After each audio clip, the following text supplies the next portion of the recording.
Chapter 1940. The Heavenly Body and Innate Body of Ways. The problem won't be solved even if you keep worrying like this. Why don't you calm down instead, and use this time to cultivate properly so that you can increase your strength as much as possible? After all, even if you return to the southern region with your current strength, you won't be of much help. Once a slightly more powerful God King targets the people beside you, you'll be completely useless, said Fei He in concern. Even though she was a primordial realm expert, she did not act haughty before Jianchen at all. Don't you have the God King level plant cores and monster cores on you? I can refine away the poison in there.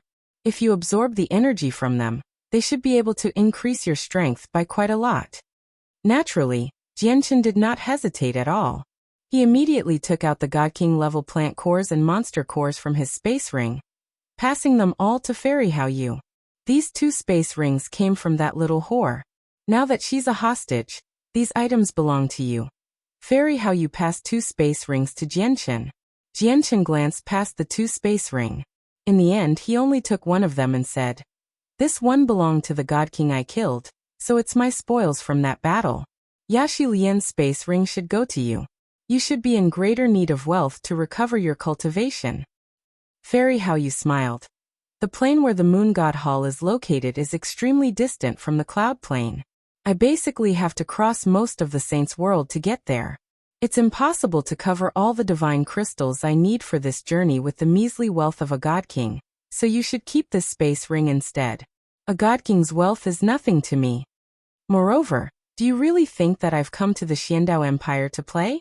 I've come here only because of Sister Tian Shuang's request. I am helping her deal with one of their enemies.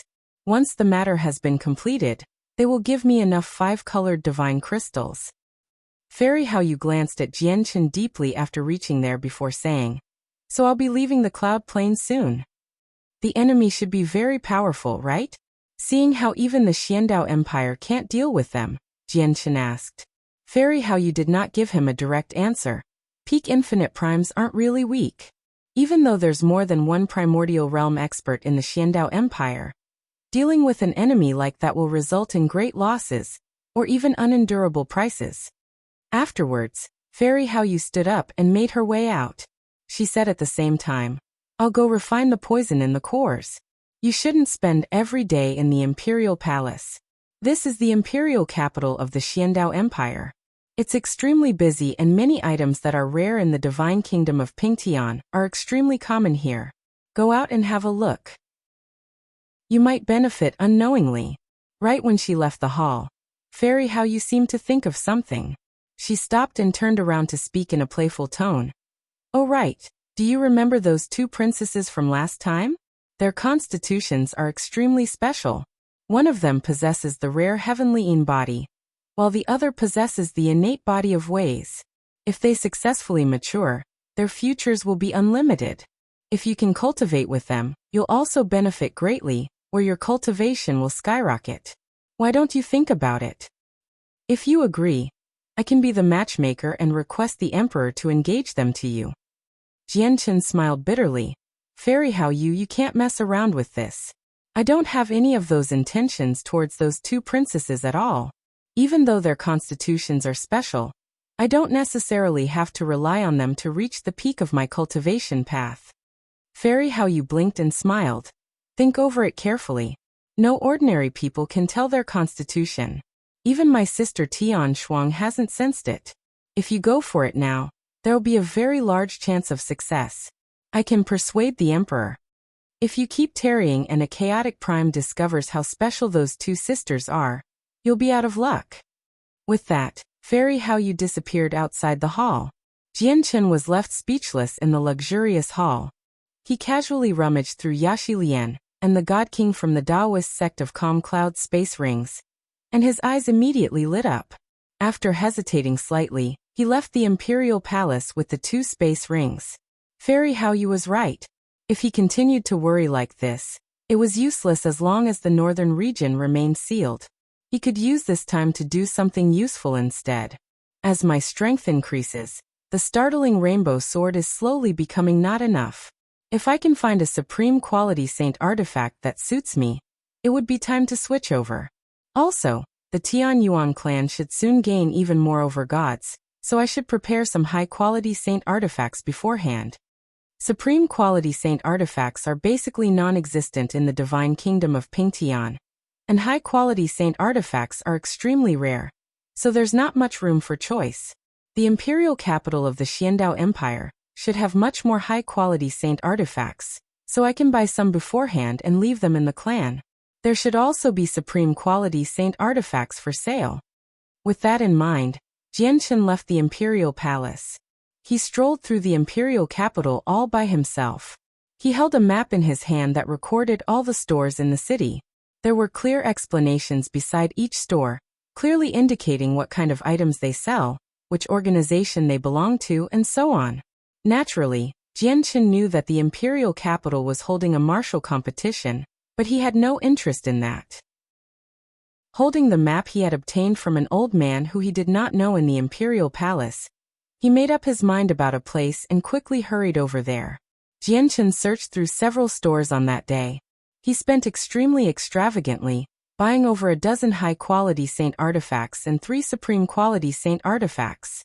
He had spent an astronomical amount of divine crystals. In just that day, Jianchen had spent more divine crystals than he had managed to obtain himself during his entire time in the saints' world. After all, these were space rings 2 god kings had owned. It was impossible for overgods to rival the wealth of god kings. In particular, Yaxilian's space ring contained so much wealth that it left Jianchen tongue-tied. Buying all the saint artifacts had only cost him the wealth from the overgods he had slain on the battlefield, and the wealth from the god king of the Daoist sect of calm clouds who had ambushed him. Jianchen had yet to touch anything in Yaxilian's space ring. In reality, the wealth in Yaxilian's space ring was over 10 times more than all the divine crystals he had spent today. Just the supreme grade divine crystals had reached over 100 blocks. In his eyes, Yaxilian had already become no different from a dead person. Killing her would only take a single thought from him. Her space ring had naturally become the spoils of the battle as well. As a result, Jianchen felt that it was his right to use these space rings. He did not find it inappropriate in the slightest. Next, Jianchen went to the pill stores after buying the saint artifacts. He purchased a large number of pills that were suitable for all levels of cultivation. He had even bought out all the 10,000-year god origin pills from all the stores in the nearby streets. 10,000-year god origin pills were extremely rare in the divine kingdom of Pingtian. They were so expensive that almost no one could afford them. However, in the imperial capital, they were common items. They could be found everywhere, and they were sold for an extremely cheap price. Moreover, Jianchen spent over a dozen supreme quality divine crystals to purchase 2 god king level formations, one for attack and one for defense.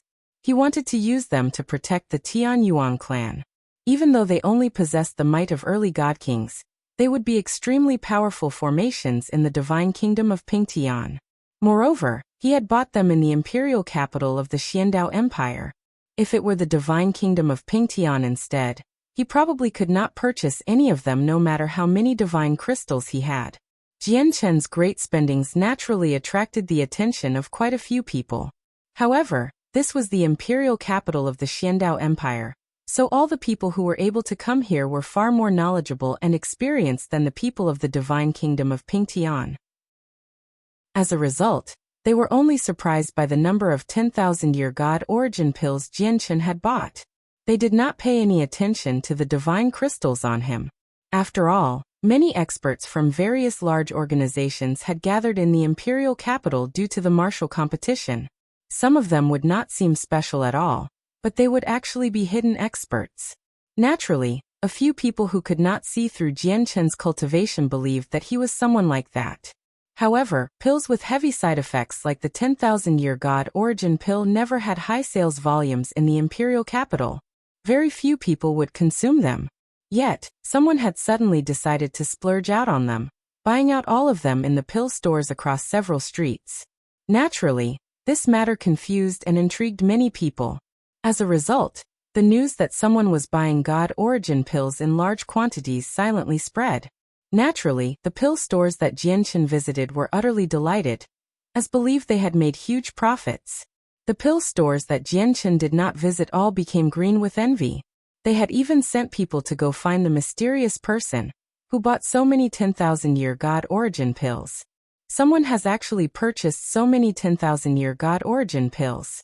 The side effects of the pills are so great that many people can't even ingest a single one. Isn't this person just insane by buying so many all at once? Sister Xinger, do you think this person is crazy?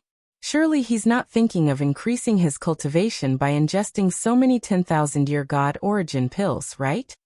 On a busy street in the imperial capital, the two princesses, Xinger and Lanner, strolled around. Several guards in simple attires stood beside them. Xinger's beautiful eyes also widened when she heard Lanner's words, and she said, Sister Lanner, I heard that some magical beasts with powerful bodies can ignore the side effects of the 10,000-year God origin pills. Do you think the person who bought all the pills is a magical beast in human form?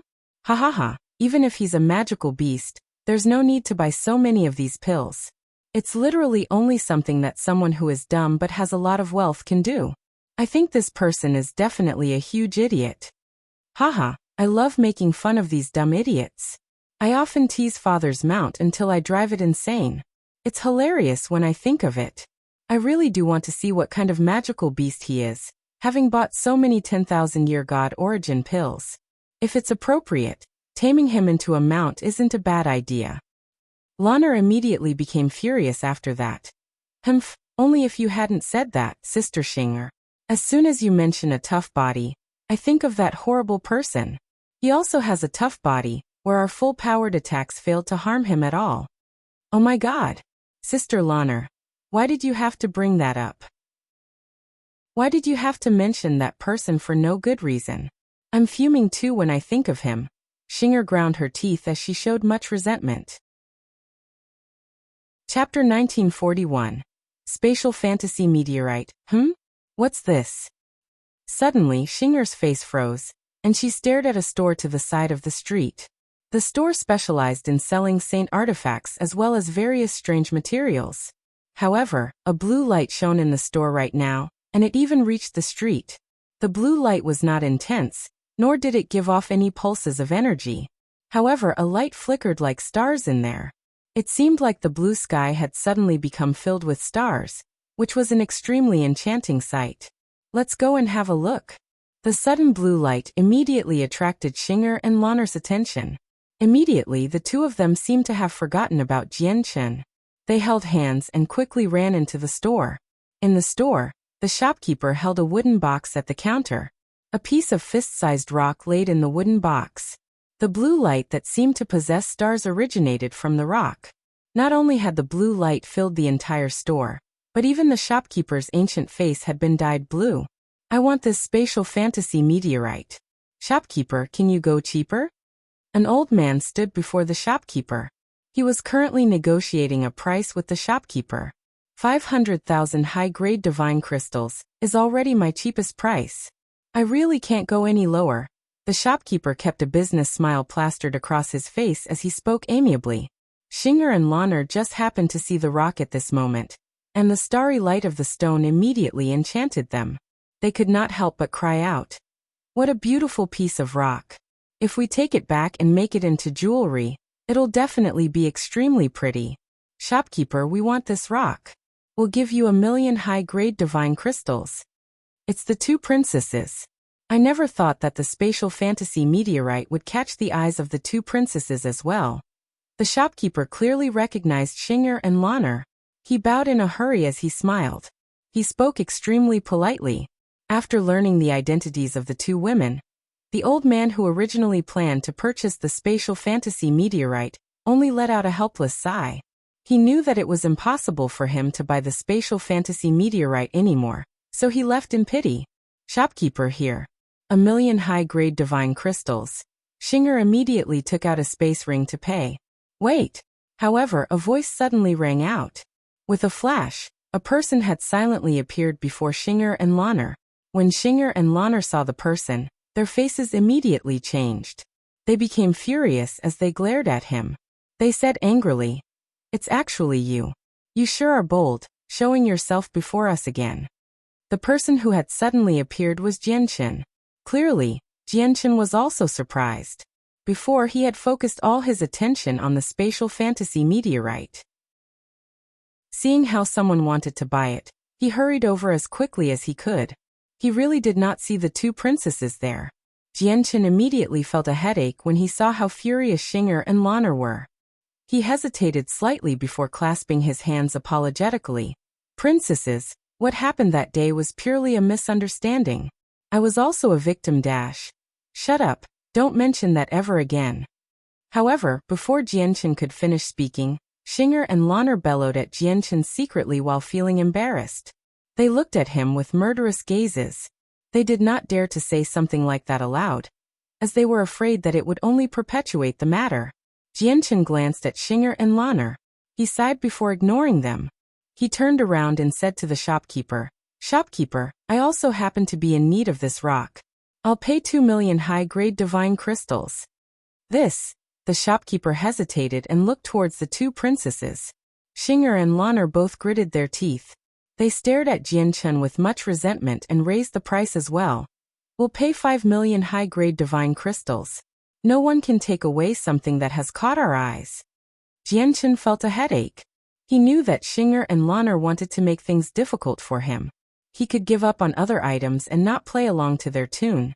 But the spatial fantasy meteorite was a material he needed for forging the twin swords. "This material is extremely important to me, so I must obtain it. I'll pay a block of supreme-grade divine crystal." Jianchen knew that nothing he said would work. He could only keep increasing the price. The spatial fantasy meteorite was not unique, but if he missed it, he had no idea when he would be able to find a second piece. As a result, he had to obtain all the materials needed for forging the twin swords when he saw them, regardless of the cost. 2 blocks of supreme-grade divine crystal. Xinger and Lan'er upped the price as they bit their lips. They completely hated Jianchen. They completely believed that Jianchen was doing this on purpose. Moreover, when they thought about what happened the other day, they could not just give in when confronted with how overbearing Jianchen was. As a result, even though they knew the price had completely exceeded the actual value of the rock, they still would not back out. Isn't this Princess Xinger and Princess Lan'er? Ha ha ha, what a coincidence. I never thought I'd be able to meet the two princesses here. Looks like we're really fated to meet." A young man in golden robes who seemed slightly arrogant strode in. He stared at Xinger and Lan'er excitedly. Behind the young man were a few more young men in similar attire. They all followed behind the golden-robed young man politely. Xinger and Lan'er immediately became slightly impatient when they saw the young man. However, Xinger seemed to think of something soon after. She smiled deeply with other intentions and crossed her hands. She fumed with a stern face. "What a bore. I managed to come out with Sister Lan'er after so much difficulty, and I just happened to come across something I liked. But who knows where this ignorant person has come from, trying to steal the item that has caught both of our eyes." "Oh, has something like that happened? Who's bold enough to steal the item that the two princesses want?" A cold light flickered through the young man's eyes when he heard that, and he spoke icily. Xinger crossed her arms. She looked at the ceiling and said without even looking back, "Who else can it be with so many people here? The princesses are benevolent and will never stoop as low as others, but there just happens to be some people who don't appreciate it and are insatiable. If the two princesses have to personally deal with someone like that, it'll basically be dirtying the princesses' hands. Leave this to me. I guarantee that the outcome will satisfy the two princesses." The golden-robed young man smiled at Xinger and Lan'er. When he saw Jianchen, his gaze immediately became sunken. He swung his hand and said, "Come, break this person's arms and legs and cripple his cultivation. Then throw him out for me." Chapter 1942. Getting out of hand, the golden-robed young man spoke very casually, without treating Jianchen with any importance at all. Even though he had no idea who Jianchen was, he believed that there was no reason for him to learn this at all given his personal status. This is the imperial capital of the Xiandao Empire. There are clear rules that forbid fighting. Do you plan on ignoring them? Jianchen stared at the golden-robed young man calmly. "Rules?" The young man sneered and stared at Jianchen like he was a joke. "Rules only affect ordinary people. As for me, I can ignore them. Seeing how Jianchen and the golden-robed young man were in conflict, Xing'er and Lan'er were naturally delighted. Moreover, they did not forget to fan the flames. That's right. With young Master Zhou's status, these rules indeed do not affect him. Young Master Zhou, what are you rambling on about with this person? Why don't you hurry up and do it? The two of us find him irritating just by looking at him. The golden-robed young man smiled from ear to ear when he heard them refer to him as young Master Zhou. He felt extremely happy. When he heard their soft and sweet voices, he felt power swell up within him. Not only was this the first time the two princesses had called him young Master Zhou, but this was also the first time they had spoken to him in such a gentle tone. The sudden change with the two princesses did not make the young man feel that something was off. Instead, it roused him. He believed that this was a great opportunity to show off his strength to the two princesses. The young man suddenly grew serious as a condescending expression filled his face. He said in a voice that he believed to be very dignified, which left no room for argument. After you cripple this person's cultivation, look into his background. His crimes for offending the two princesses are so great that just crippling his cultivation isn't enough. The clan behind you has to pay a certain price as well. If he doesn't have a clan and is only an independent cultivator, his crimes will be passed on to his parents. We'll get your parents to pay. The young man spoke extremely coldly as if he controlled Jianchen's life. He did not realize that the two princesses' personal guards had said nothing when they personally witnessed someone fight for what the princesses wanted as well. Jianchen's face became cold in that instance when he heard that the young man wanted to touch his parents. At the same time, the people behind the young man arrived before Jianchen. Two of them lunged at Jianchen, while the others all took out their saint artifacts and swung them at Jianchen's limbs without any mercy at all. One of them stabbed his sword towards Jianchen's dantian. Xing'er and Lan'er watched on as they took things easy. They smiled as if their scheme had succeeded. They knew Jianchen's strength, and also knew that he had the support of a primordial realm expert. However, they just wanted to make trouble for him so that he would not have an easy life. Jianchen did not even look at the people who attacked him. His gaze was locked onto the young man. He flicked his fingers a few times, and a few strands of sword chi flew out rapidly. Ding, ding, ding. With a series of metallic sounds, the saint artifacts in the hands of the people who attacked Jianchen snapped at that moment. Moreover, the sword chi from Jianchen did not disperse after destroying their saint artifacts. It continued on without weakening at all, heading towards their bodies. All the people who tried to lay their hands on Jianchen staggered backwards as they shrieked out. Their faces became extremely pale, as they had already been heavily injured. The power from the laws of the sword wreaked havoc within them, making them all spurt blood. Jianchen turned into a blur. He arrived beside the golden-robed young man in a single instance and grabbed him tightly by the neck. He said coldly, I only planned on giving you a small punishment originally, but you should have never, ever threatened my parents. Even if God Kings do that, I will make them pay the price.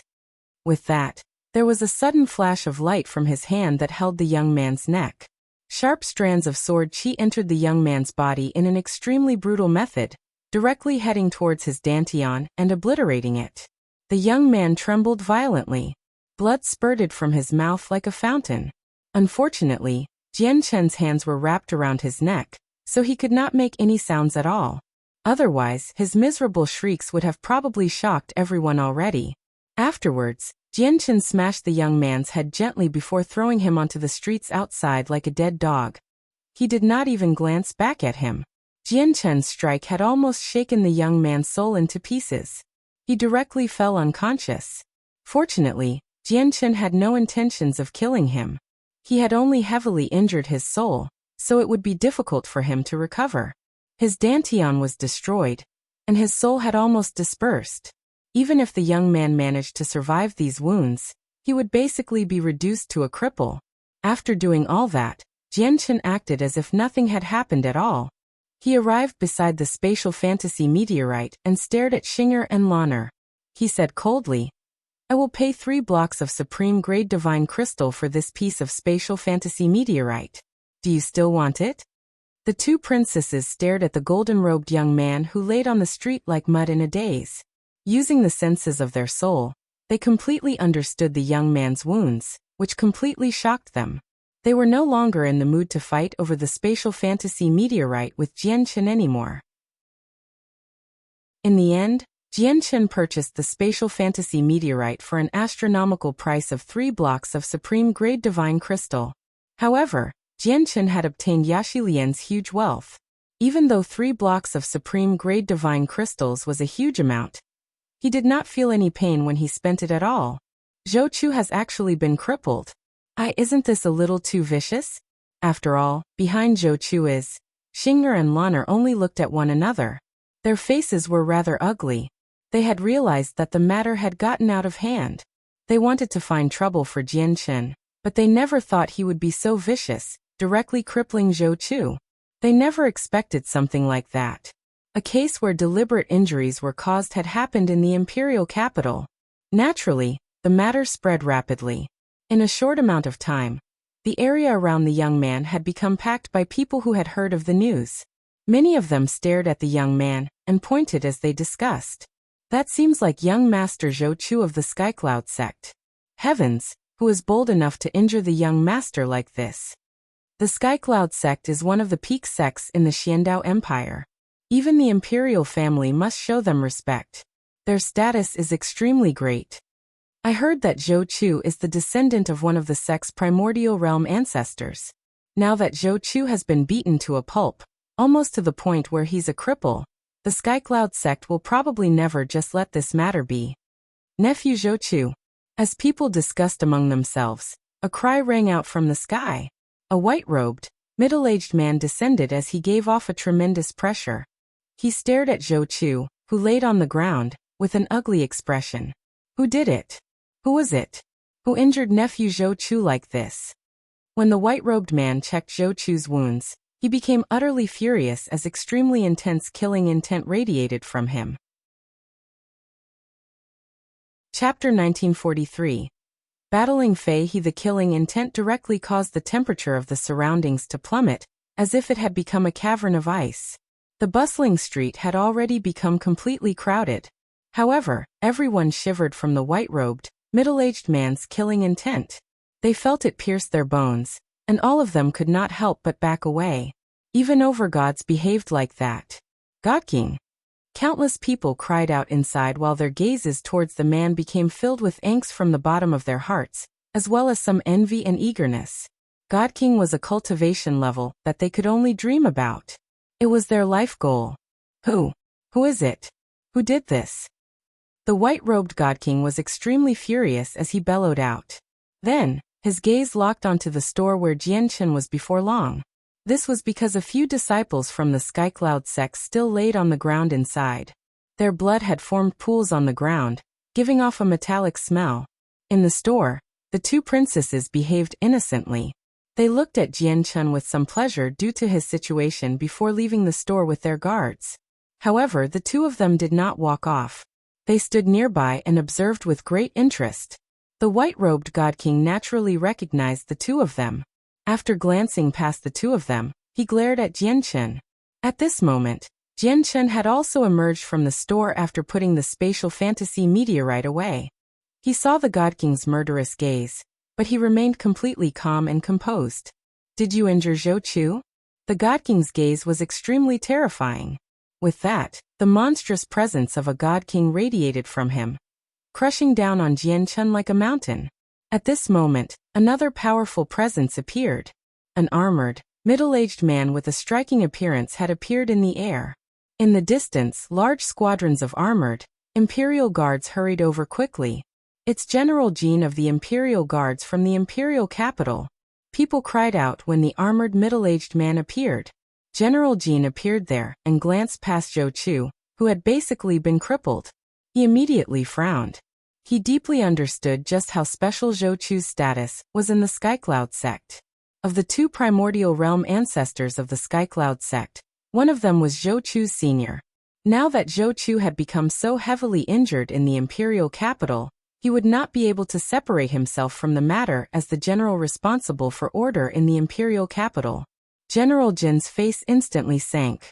He glanced around, and just when he was about to ask who the troublemaker was, He suddenly discovered Jianchen, and was stunned. His sharp instincts allowed him to realize who the troublemaker was, so he immediately felt a headache overwhelm him. He had no idea what to do. The people on both sides both possess great backgrounds. Neither of them could be offended. That's right, I injured him. Are you going to ask why I injured him? Jianchen stared at the God King responsibly and said calmly, Fellow Jianchen, Brother Fei He, there are some misunderstandings in this matter. Let's not jump to conclusions. We can talk after we've looked through the entire matter, said General Jin. Originally, he had rushed over here aggressively to arrest the troublemaker, but now, he could only try to persuade both parties gently. A misunderstanding? Nephew Zhou has already become so injured. It doesn't matter what kind of misunderstanding there is, as it'll definitely develop into a grievance. General Jin, there's no need to say anything more. It doesn't matter what this person's background is. He has to pay for what he has done, the God King said coldly. It was impossible for him to not tell that Jianchen's background was not simple from General Jin's attitude. However, they, the Skycloud Sect, had truly never feared anyone before. Since you've crippled Zhou Chu, I'll cripple you as well, and then I'll take you back to the sect so that the ancestors can handle your punishment, said the white-robed God King. With that, he directly extended a finger towards Jianchen. His gesture possessed the power of laws in the surroundings. God King-level laws instantly condensed around the finger, shooting towards Jianchen's dantian as a chain. Oh no, retreat. The expressions of the people who watched on from the surroundings changed when they saw the white-robed God King strike out. They all fled wildly. The might of a God King's attack was simply too powerful. With their strength, they would be drawn into the attack even with the protection of the powerful formations in the imperial capital if they were too close. General Jin was filled with bitterness. He did not believe that Jianchen was Fei He's opponent, but there was also a terrifying existence behind Jianchen, so he could not allow anything to happen to him at all. However, just when General Jin wanted to stop Fei He's attack, a powerful sword chi suddenly appeared below. It stunned the general. With a flash of golden light, it shot towards Fei He with energy that was terrifying enough to surprise General Jin. Behind the golden strand of sword chi, Jianchen wielded the starling rainbow sword. He seemed like he had fused with his sword as he radiated with intense light. He followed the golden sword chi, lunging towards Fei He as if he was unstoppable. Boom! The golden sword chi collided with Fei He's chain. It was like a high-speed collision of two planets, shattering into pieces with a deafening sound. It turned into a terrifying shockwave of energy that swept out. Immediately, a formation appeared in the imperial capital, completely isolating the energy so that it could not even leave a scratch on the city itself. A light flashed through Fei He's eyes. He stared at Jianchen in shock. Through Jianchen's presence, he could obviously tell that he was not a God King and just a peak overgod. An overgod had actually managed to block his attack in an open confrontation and not lose the upper hand. It was unbelievable. But clearly Jianchen's attack had not ended. After the Daoist sword shattered, he charged through the region where energy wreaked havoc while he was coated in white light, lunging towards Fei He. In a single instance he had arrived before Fei He. It's actually a supreme overgod from the overgod's plaque, Fei He said coldly. He did not become flustered at all when he faced Jianchen's attack. He swung his hand calmly, directly catching Jianchen's startling rainbow sword. Jianchen sneered. The power of laws and chaotic force immediately erupted from the startling rainbow sword, dispersing the layer of power of laws around Fei He's hand. Even though Fei He was a God King, it was impossible for his body alone to handle the sharpness of the startling rainbow sword. Jianchen used some force to cut through Fei He's hand. He stabbed out as a smear of blood spurted out from Fei He's hand. Jianchen directly went for his heart. Fei He's eyes exploded with light. At that moment, his gaze had become extremely shocked. In the next moment, a sword appeared in his hand. It danced and struck Jianchen's startling rainbow sword with lightning speed, knocking it aside. Tai sword technique. Jianchen's reaction was extremely quick.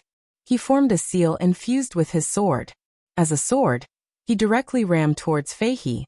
During this time, Jianchen's entire body seemed to have become a sword of great might, giving off a monstrous presence. Chapter 1944. Shocking Battle Prowess. What a powerful over-god! Fei He felt secretly shocked. The strength that Jian Chun had displayed filled him with disbelief. In an open confrontation against him, Jian Chun had failed to lose the upper hand, and even managed to draw blood. Fei He's face sank when he saw the blood on his hand. This wound was nothing to him, but the disgrace would be permanent. This person must rank within the top 3 on the Overgod's plaque. Only people as great as them can possess such unbelievable battle prowess. Fei He thought quickly. However, his movements did not slow down. As his hand changed between seals, the sword immediately began to spin rapidly before his chest. Rings of powerful, spiral sword chi appeared as the sword spun. It radiated with powerful pulses of energy, as well as a might that belonged to the world. As a mighty god king, Fei He was actually using a battle skill against an overgod's attack. World-shattering, form of the mountain splitter. Fei He bellowed out. The sword that spun around stabbed out with lightning speed along with a strand of powerful, spiral sword chi. The strike was extremely powerful. As the sword tore through the air, the spiral sword chi shook, causing the space in the surroundings to pulse and gently tremble.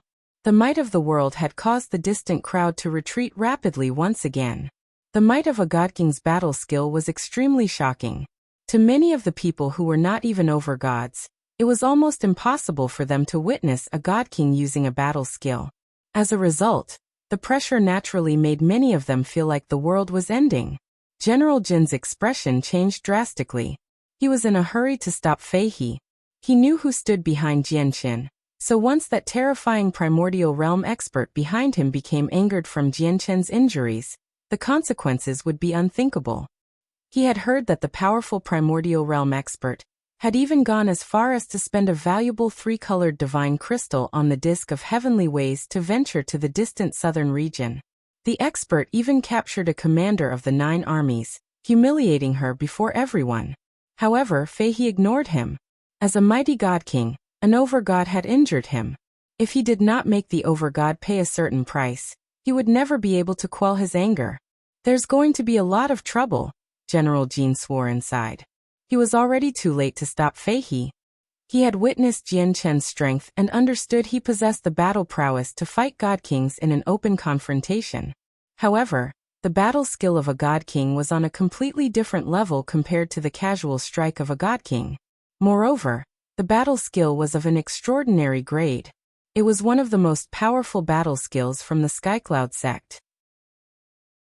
Even General Jin would have to take it on seriously if he was on the receiving end of the attack. Everything happened in a split second. There was a deafening boom, and Jian Chen's Tai sword technique had already collided with Fei He's battle skill. The observers all sensed the eruption of a terrifying energy. The ground shook violently, and they lost sight of Jian Chen and Fei He completely. The violent energy shockwaves had completely drowned out their figures. I hope Jian Chen doesn't become too heavily injured, or how can I suppose to resolve everything? General Jin silently prayed for Jian Chen. Everything had happened just too quickly, where he did not have the time to stop it at all. Linear lightning release. However, a bellow suddenly rang out from the violent storm of energy. Everyone only saw a streak of white light shoot through the storm of energy at an unbelievable speed before disappearing into the distant sky. It was just too fast. Countless people failed to see it clearly at all. Even General Jin only managed to barely see a blurry, elongated figure in the streak of light through the senses of his soul, even though he was a god king. A while later, the rampaging energy dispersed and revealed Fei He. Currently, Fei He's face was rather pale, and he was filled with shock. He stared at his chest in a daze. His chest had already been dyed red with blood. A fist-sized hole had appeared, stretching from his chest through to his back.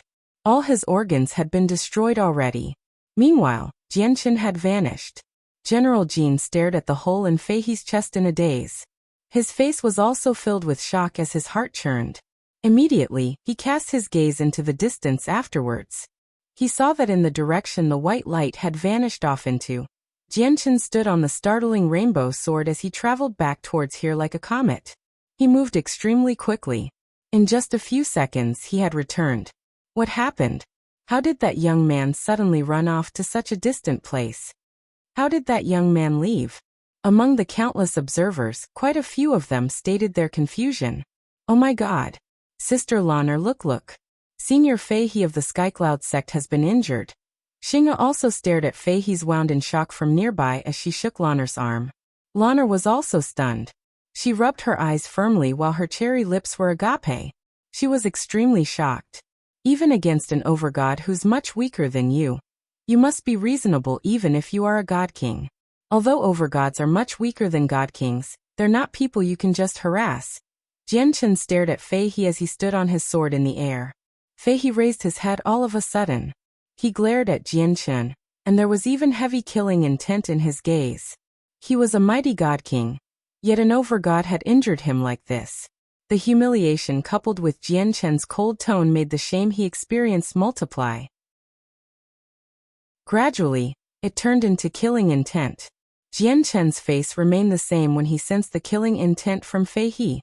He said coldly, "There is no reason for you to feel humiliated after being injured by my hands, because you are not the first god king to be injured by me. Before you, I've personally killed a god king while I was injured." Fei He's eyes immediately became filled with shock when heard that. He was speechless. Even General Jin became stunned by Jianchen's words. An overgod had actually killed a god king while he was injured. If this feat made it out, it was enough to spread across the entire Saints world. This was because it was just too shocking. In the end, Fei He shot a sharp glance at Jianchen. He snorted coldly before leaving with Zhou Chu, who laid there like mud. This overgod's strength had left him deeply shocked. He knew that even if he remained here, he probably would not be able to benefit. The matter at hand was for him to hurry back to the sect and report it to the higher-ups. Chapter 1945. Visitors from outer space. After Fei He left, General Jin arrived before Jianchen. He stared at him with some lingering fear. Even though he had personally witnessed the earlier scene, he still found it difficult to accept that an overgod had actually injured a god king. To General Jin it was like a dream, unrealistic. "Brother Jianchen, are you fine?" General Jin asked with much concern. Even his way of referring to Jianchen had changed. At that moment, General Jin completely treated Jianchen as an equal. He even showed some respect. As a god king, he was insurmountable. Even in the Xiandao Empire, god kings possessed extremely great statuses, and were people who possessed authority. There was no need for them to behave like this before overgods at all. However, General Jin could not help but be so polite right now. Jianchen shook his head, expressing that all was fine. He did not recognize the armored god king before him, so after exchanging some simple pleasantries, he directly left and returned to the imperial palace. "Sister Lanner, did that really just happen? That pervert is clearly only an overgod. How did he beat a god king?" Xing'e said as she held Lanner's hand. Lanner sucked in a deep breath and gently patted her own chest, slowly calming herself down. She said firmly, "It's real. Sister Xing'e, we've underestimated this person. His strength is enough for him to rank amongst the top 3 on the overgod's plaque at the very least." The top 3, Xing'e immediately covered her mouth. At the same time, Tian Shuang stood in a garden within the forbidden grounds of the imperial palace as she stared in Jianchen's direction. She sighed in amazement. "I never thought this Jianchen would be so powerful. He fought a god king as an overgod and still managed to achieve victory when the god king used his battle skill. Even though this was due to the god king's underestimation, it's not easy for an overgod to injure a god king. No wonder, sister, how you values this person so much. With the battle prowess he has shown today, his future will definitely be limitless. I just wonder how he compares to the supreme overgod, who ranks first on the overgod's plaque." Jianchen paid no attention to the disturbance the battle had created. He had already returned to his temporary residence in the Xiandao Empire now. Jianchen sat before a table in the decorated room. The table was covered with neat bottles. There are over 1,000 10,000-year god origin pills. With so many and the 8 God King level plant and monster cores from Fairy Haoyu, I'll be able to reach the 12th layer of the chaotic body. However, the 12th layer of the chaotic body is equivalent to God King, but my current level of comprehension remains at over God. As a result, I have to quickly increase my comprehension of the laws of the sword, or I won't be able to reach the 12th layer, Jianchen thought. It's just that increasing my comprehension to the major achievement of sword spirit is difficult. Back on the battlefield on the boundary of the divine kingdom of Pingtian in the southern region, a piercing smell of blood filled the air. It did not disperse no matter what, and just a single whiff of it was enough to cause people to vomit. Corpses had already formed a thick layer on the battlefield while the blood had pooled into huge lakes. The battle that had lasted for so many days had created all this, claiming countless lives. The battle continued. Several dozen god kings from both sides fought in a particularly intense battle in outer space. The tremendous shockwaves of energy in outer space could even be clearly sensed from the distant ground. Below the god kings, the overgods fought at an altitude of several tens of thousand meters. They also fought with great intensity. Many of them were already covered in blood. They had not rested at all since the battle began. Countless soldiers gathered in the fortress below, standing in formations to fend off the 10,000-man formations from the Empyrean demon cult. The 10,000-man formations had been reduced to over a dozen from the initial 30. Both sides suffered losses in the battle. Let alone overgods, even 2 or 3 god kings had died. The sound of a zither hung in the surroundings. It expanded as a visible sound wave, stretching across the entire battlefield. The sound possessed an irresistible charm. When it rang out, all the people on the battlefield were affected to varying degrees. The armies of the divine kingdom of Pingtian all became filled with fighting spirit and courage from the sound. They charged at their enemies with extraordinary determination, while their battle prowess was fully displayed as well. Under the influence of the sound, many people from the Empyrean demon cult felt their heads grow heavy as their consciousness blurred. In the end, they could only use 70 or 80% of their strength. Originally, the Empyrean demon cult's assault had forced the armies of the divine kingdom of Pingtian into a retreat. However, with the Zither's appearance, they were finally able to gather together, becoming matched in strength with the armies from the Empyrean demon cult. On the walls of the fortress sat a beautiful woman in a purple dress. Her beauty was indescribable, so great that it would probably be only seen in heaven. An ancient zither rested on her legs. As her slender fingers stroked the strings, she produced music that was filled with charm. Each note formed a visible ripple of sound. Each note possessed the might of laws. This woman was Shangguan Mu'er.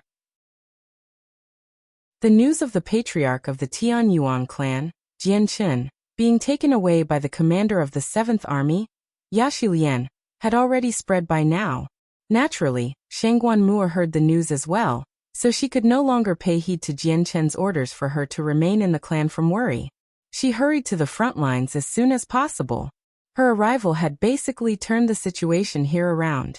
Beside Shangguan Mu'er stood Sacred Feather, Houston, Rui Jin, and so on. They stood around her sternly, protecting her and stopping any people from disturbing her.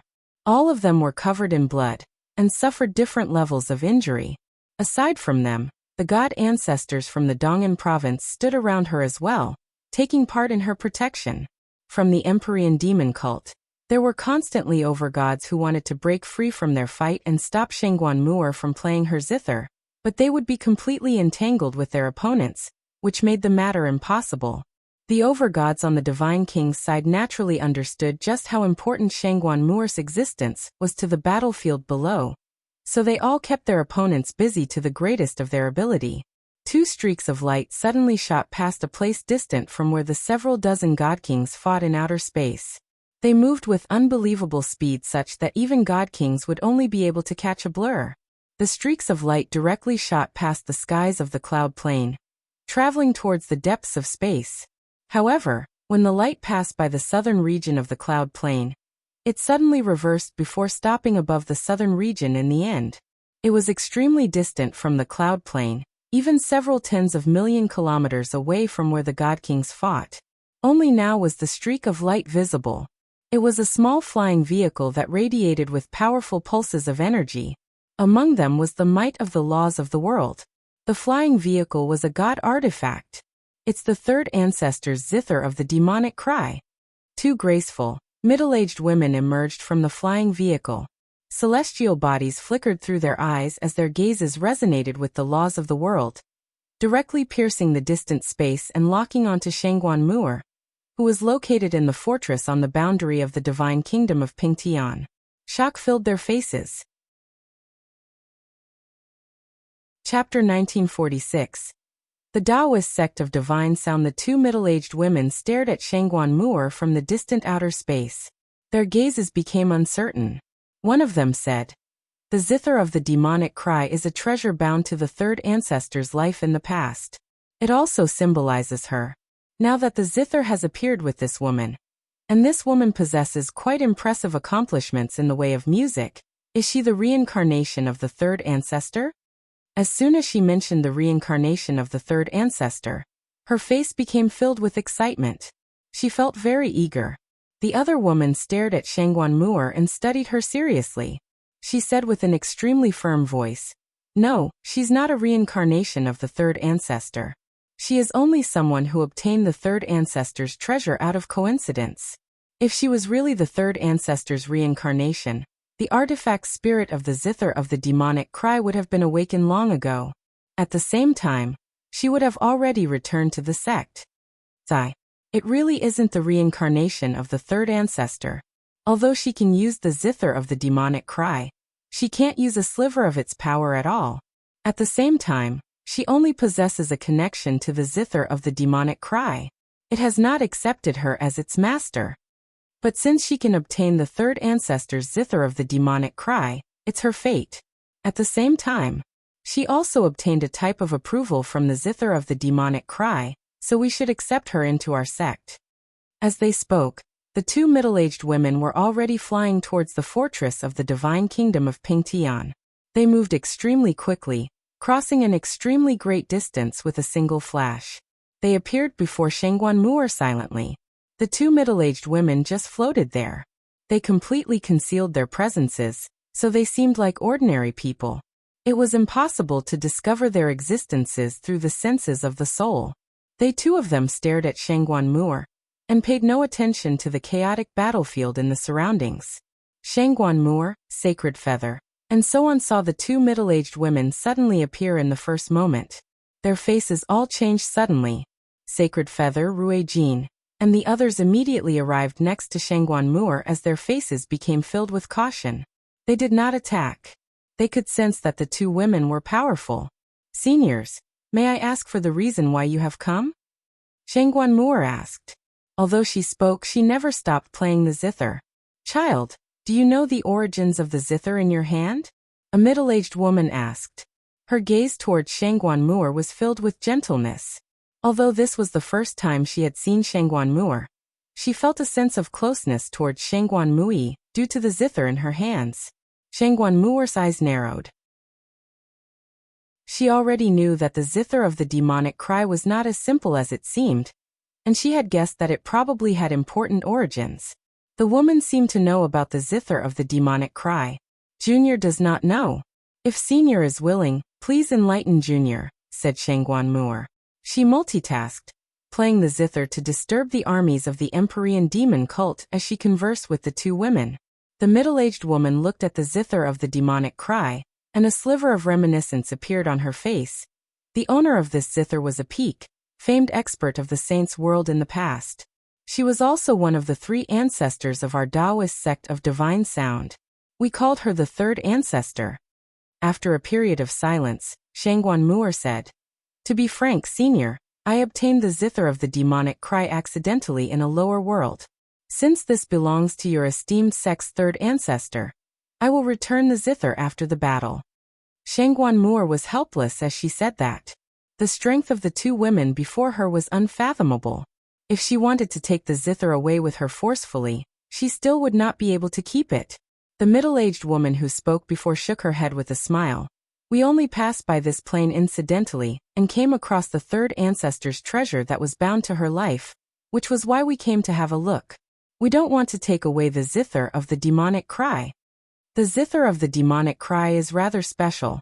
It was nurtured for many years by the third ancestor's flame of life, so it slowly metamorphosed from an ordinary object. It holds part of the third ancestor's vital energies, so the zither of the demonic cry is similar to a saint or god artifact. Yet not one. It was just that with the third ancestor's death, the zither of the demonic cry vanished. Originally, we believed it had been destroyed in that great battle. We never thought we'd come across it again today. The woman paused there and stared at Shangguan Mu'er with great interest. Then she continued, "Since you were able to obtain this zither in the lower world, it means that fate has led you to the zither in our Daoist sect of divine sound. Even though our sect has requirements for accepting disciples that are extremely strict and require many stages of selection, you can directly join our Daoist sect of divine sound since you have obtained the third ancestor's zither of the demonic cry." At this moment, the other woman said, "Child, get ready, and you can leave with us so that we can go back to the Daoist sect of divine sound. The sect is located in the central region of the Skyfire Plain. It's extremely distant from the Cloud Plain, such that you won't be able to cover the distance by yourself. That's why we have to take you with us." "No, you can't take Sister Mu'er away," Sacred Feather said firmly. "Seniors, I am currently busy with important matters, so I am unable to go to the Daoist sect of divine sound with the two seniors. Moreover, I never agreed to join," said Shangguan Mu'er. The two middle-aged women ignored Sacred Feather. They said to Shangguan Mu'er, "You obtained the third ancestor's treasure, so you must join our Daoist sect of divine sound. Moreover, it's a once-in-a-lifetime opportunity for you. And I assume you are referring to this battlefield by important matters? This is easy to deal with." With that, the middle-aged woman looked at the Divine King and the vice-leader of the Empyrean demon cult, Huayan. At this moment, the battle between Huayan and the Divine King had reached an extremely crucial point. They had discovered the arrival of the two women, but they did not become distracted at all. Their battle seemed peaceful, but it was actually extremely dangerous. "You must be the people behind the battle. It's about time you finish your game of chess," said the middle-aged woman. Her voice seemed to possess a mysterious power, turning into a ripple that engulfed the chessboard between the two of them. Boom. Suddenly, the chessboard exploded without any prior signs, immediately ripping open space as devastating energy. It directly expanded in all directions. The energy was so powerful that it was enough to cause overgods to feel despair. Even the expressions of the God Kings changed drastically. The terrifying energy had erupted after two primordial realm experts had charged it up for a very long time. "Disperse." Suddenly, the middle-aged woman called out with much composure. Her voice seemed to transform into the laws of the world, directly dispersing the devastating energy. The Divine King and Huayan both retreated in horrible shape. The middle-aged woman had forcefully stopped their battle. The Divine King stood on the fortress walls as he stared at the two women sternly. He felt shocked by the power of the woman. "Greetings from Huayan, vice-leader of the branch on the cloud plane of the Empyrean demon cult. May I ask who the two seniors are?" Huayan clasped his fist at the two women and asked calmly, "The Empyrean demon cult?" The two middle-aged women mumbled to themselves as they immediately frowned. "Child, you can't interfere with the battles of the Empyrean demon cult. Even if you remain here with your current strength, you won't be able to turn the situation around in the end. Sure, you may be controlling it barely, but with the Empyrean demon cult's strength, getting through it won't take any effort at all. Come with us," one of the middle-aged women said to Shangguan Mu'er. "Child, you can't interfere with the battles of the Empyrean demon cult. Even if you remain here with your current strength, you won't be able to turn the situation around in the end. Sure, you may be controlling it barely, but with the Empyrean demon cult's strength, getting through it won't take any effort at all. Come with us," one of the middle-aged women said to Shangguan Mu'er. "Thank you for your concern, seniors, but I don't want to leave right now. My husband has been captured by the commander of the 7th Army, and his situation is currently unknown. If I don't find my husband, I won't leave here," Shangguan Mu'er said firmly. "Dumb child. You obtain the third ancestor's supreme treasure. Once you join our Daoist sect of divine sound, your status will definitely be extraordinary. It won't be like the regular disciples. If you have potential, our Daoist sect of divine sound will definitely spend resources to nurture you, giving you a chance to rise up. As for your husband, He can't even deal with a mere commander from the Empyrean demon cult. How can someone like him have you, a disciple from the Daoist sect of divine sound, as his wife? Child, forget your husband. You will definitely rise up among people. In the future, your accomplishments will be so great that your husband can only look up to you. He's not suitable for you, the middle-aged woman said sincerely. With their cultivation levels as primordial realm experts, there was completely no need for them to speak so politely to an overgod. However, the third ancestor's past status in the Daoist sect of divine sound was so great that it could not be surpassed. She had also been a supreme expert that the two of them respected very much.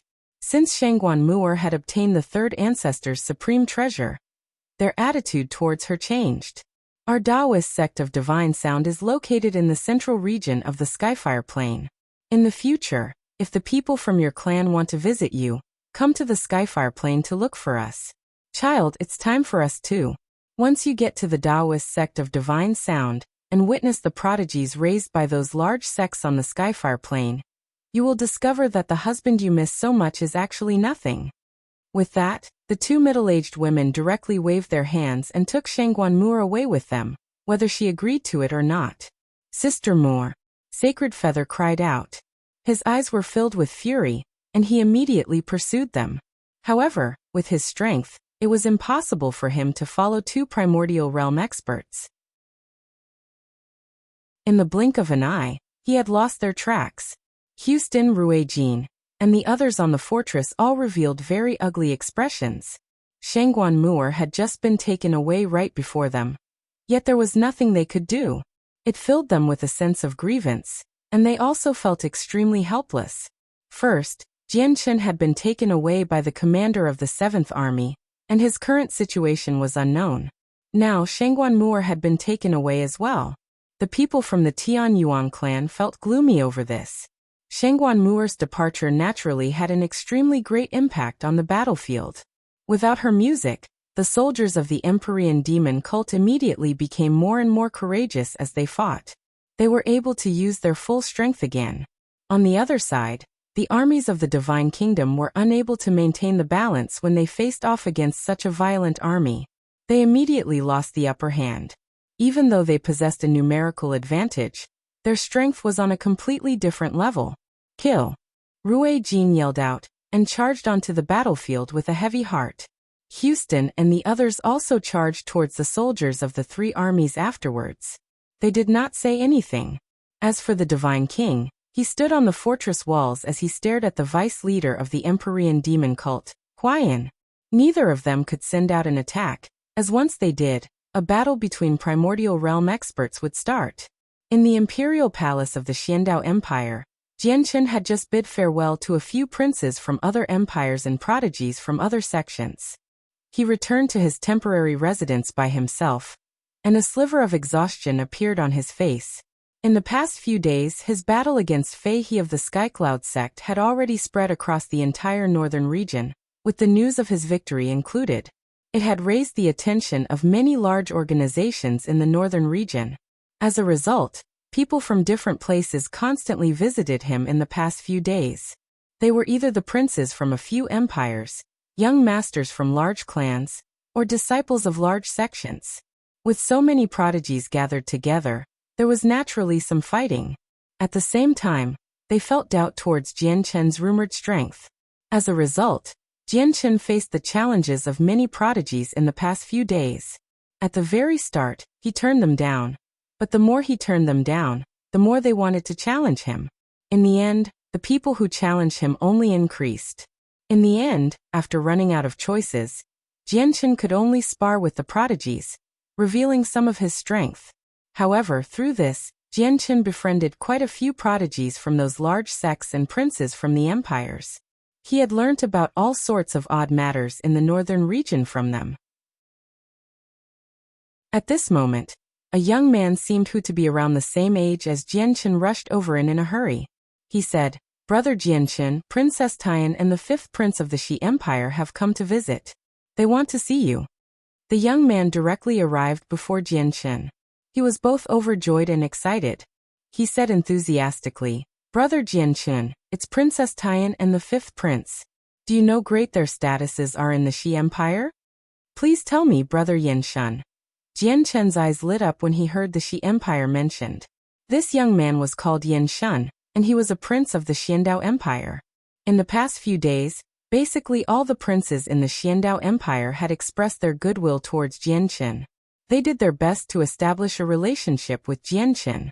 As a result, Jianqin basically knew all the princes in the Xiandao Empire. Prince Yin Shun cleared his throat and explained in a hurry. Princess Tian's nobility was personally conferred by the Shi Emperor himself. It's said that she is connected to the Empress by blood. Not only is she the Empress Junior, but she's also one of the most beloved people of the Empress. It's said that in the Shi Empire, apart from the Shi Emperor, she's the closest person to the Empress. The imperial family in the Shi Empire is just too vast. All the children of the Emperor become princes and princesses, while the descendants of the siblings of the Emperor also become princes and princesses. As a result, there are plenty of princes and princesses in an eternal empire. But in reality, many princes and princesses only have this status. They're actually extremely distant from the Emperor. As a matter of fact, there are a few princes and princesses who have never even spoken to the Emperor before. However, Princess Tian is someone who can visit the Empress whenever she pleases, and the Shi Emperor had personally conferred her title to her. As a result, her status in the Shi Empire is so great that almost no one can match up to her. As for the fifth prince, he's the person that the Shi Emperor appreciates the most. The father of the fifth emperor had the best relationship with the Shi Emperor, when the Shi Emperor was still a prince. As we all know, the Shi Emperor has no children. Even though the fifth prince does not directly descend from the Shi Emperor, many people believe that the Shi Emperor is raising him as his successor from how much he appreciates him. Prince Yin Shun told Jian Chen everything he knew about Princess Tian and the fifth prince. He did not put up any haughtiness as a prince before Jianqin. Brother Yin Shun, let's go then. Let's meet Princess Tian and the fifth prince as soon as possible. Jianqin's eyes shone brighter and brighter after listening to Prince Yin Shun's introduction of Princess Tian and the fifth prince. In the end, he hurried off in a manner even more urgent than Prince Yin Shun. Brother Yin Shun, let's go then. Let's meet Princess Tian and the fifth prince as soon as possible. Jianqin's eyes shone brighter and brighter after listening to Prince Yin Shun's introduction of Princess Tian and the fifth prince. In the end, he hurried off in a manner even more urgent than Prince Yin Shun. He was extremely attached to his friends and family in the southern region, except he could not leave since he was trapped in the northern region right now. Now that Princess Tian and the fifth prince who possess great status in the Shi Empire had come to visit, Jianqin saw a sliver of hope of him leaving the northern region. Under Prince Yin Shun's lead, Jianqin passed through beautiful hall after beautiful hall before arriving in a majestic hall at the very heart of the imperial palace. Jianqin saw a male and female seated in the hall as soon as they entered. They were young, and they were talking with the emperor of the Xiandao Empire leisurely. The woman possessed a beauty that was enough to outshine the moon. She was filled with a presence of nobility, making her seem divine and otherworldly. The young man seemed righteous. His eyes shone brightly, and as he spoke, he naturally revealed a somewhat dignified presence as well as a firm resolution. He seemed a little like a ruler. He vaguely possessed the presence of a ruler, like a true dragon. No wonder the Shi Emperor appreciates the fifth prince so much. If the fifth prince becomes the emperor, he'll definitely be a great, talented one. Jianqin studied the man and woman in the hall. Without any introduction, he knew that they must be Princess Tian and the fifth prince from the Shi Empire. In particular, Jianqin had gained an impression of the fifth prince from the first glance. In the past few years, Jianqin had seen quite a few princes, but it was rare for anyone to possess the fifth prince's presence. As a result, he could not help but take notice of the fifth prince. The emperor stood up and nodded at Jianqin with a smile. Afterwards, he introduced him to Princess Tian and the fifth prince. Fifth prince, Princess Tian, this is fellow Jianqin from the southern region. The graceful Princess Tian and the imposing fifth prince immediately stood up when they heard that. They clasped their fists at Jianqin and exchanged pleasantries. Haha, you young people should talk. I'll go deal with some matters first. the emperor said to them extremely politely before leaving with Prince Yin Shun. In the blink of an eye, only Jianchun, the fifth prince, and Princess Tian remained in the majestic hall. Jianchun, there's no need for you to refer to me as the fifth prince. That'll be alienating me instead. My name is Shi Hao, so you can directly call me that, smiled the fifth prince. Afterwards he looked at Princess Tian beside him and said, as for the Princess Tian beside me, her name is Shangyin Shuixian. Aside from being the Princess Tian of our Shi Empire, she's also the treasured daughter of the Shangyin clan. Greetings. You are welcome to just call me Shuixian. Princess Tian smiled faintly and nodded at Jianchun slightly. After mingling with quite a few princes and prodigies in the past few days, Jianchun gained a rough understanding towards the division of strength on the cloud plane. Naturally, Jianchun knew about the Shangyin clan. Although the Shangyin clan was not located in the Shi Empire, they were a famed clan in the northern region. Many ancient empires and large organizations had to show them respect. This was because the current empress of the Shi Empire came from the Shangyin clan. Afterwards, Jianchun and the fifth prince conversed freely. Clearly, the fifth prince wanted to rope in Jianchun, so he completely put down his identity as a prince of the Shi Empire. He only behaved like an ordinary friend. The fifth prince was extremely patient. Although he wanted to rope in Jianchun, he had not mentioned a single word of it. As they conversed, Princess Tian would add a little to the conversation from time to time. She asked Jianchun questions about cultivation modestly. She revealed respect and admiration for Jianchun through both her tone and expression. Shi Hao, Lady Shuixian, I'll be honest. I have extremely important matters that require me to rush back to the southern region as soon as possible, but the entire northern region is currently sealed by the Shi Emperor. I was wondering if you had any methods for me to get back to the southern region as soon as possible. Jianchun finally mentioned his main intentions after talking for several hours. The fifth prince and Princess Tian frowned when they heard that. After a moment of thought, the fifth prince said, Jianchun, this matter is rather troublesome. If it was any other time, I can easily let you use the regional teleportation formation at our Shi Empire. Even if the regional teleportation formation at the Shi Empire is unavailable, I believe I'll be able to borrow the teleportation formations in the ancient empires and some large organizations with my prestige. However, now that Uncle Ziyun has personally sealed up all the teleportation formations in the northern region, basically no one will go against his word in the northern region with his current prestige. It's impossible for the ancient empires to be bold enough to use their teleportation formations, and even the teleportation formation at our Shi Empire has been closed as well. You can only use it if you gain the approval of Uncle Ziyun, or the ancestral emperors. The fifth prince smiled in a self-deprecating manner. Jianchun, don't try to depend on the fact that I'm one of the princes of the Shi Empire right now. Princes like me can't just meet with the ancestral emperors of the Shi Empire. As for Uncle Ziyun, he's currently locked in a stalemate against the ancestor of the heaven-cracking sect. And with Uncle Ziyun's temperament, it's extremely likely that he'll start fighting with the heaven-cracking sect.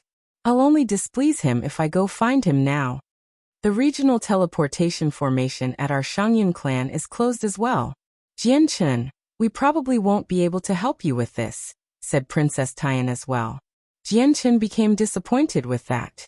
He said, the Shi Emperor is just a little too vicious. He really isn't going to let off anyone who hunted him down in the past.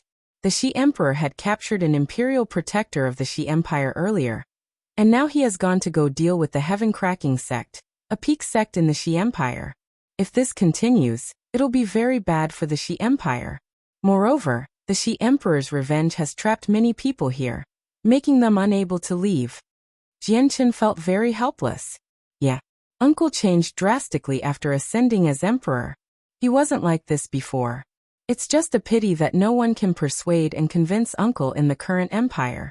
Even the ancestral emperors can't do anything about him. The fifth prince added helplessly. Faint worry appeared on his face.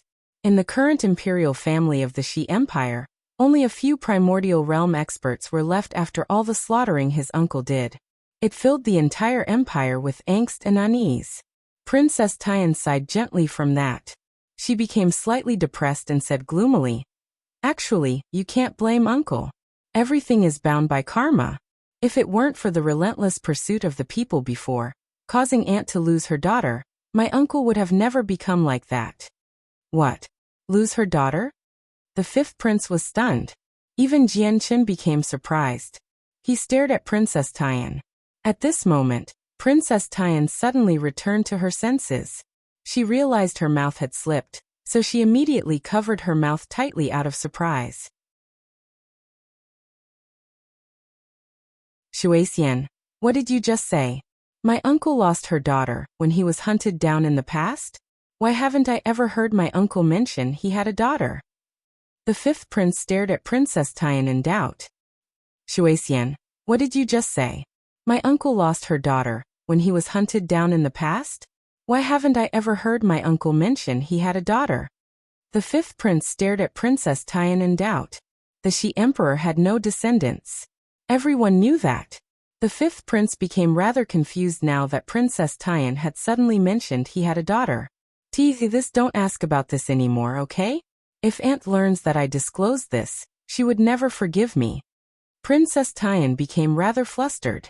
A sliver of panic appeared on her face. She knew extremely well just how great of a mistake she had made by accidentally disclosing this secret.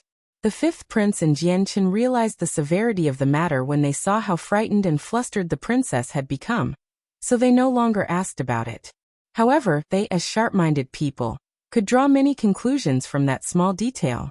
Jianchen, Shihao, don't tell this to anyone else, okay? This is one of the greatest secrets in the empire. There aren't many who know. Princess Tian was no longer able to remain as composed as before.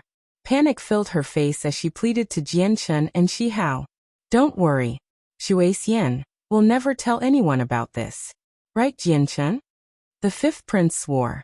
Jianchen nodded as well, promising to not disclose the secret.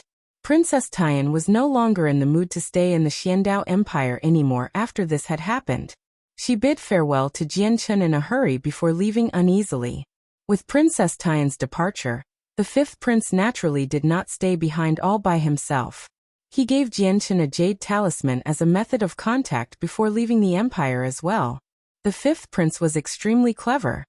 He knew that the chances of roping in a supreme prodigy like Jianchen were almost non-existent, so he did not dare to mention the matter at all before Jianchen. He only wanted to establish a friendship. If they could become friends, everything would become far easier. Jianchen accompanied the prince and princess out of the imperial capital before returning to his residence. He thought about how the She Emperor possessed a daughter. I never thought the She Emperor was only taking revenge for his daughter by killing off so many primordial realm experts. When is this vengeance going to end, so I can return to the southern region sooner?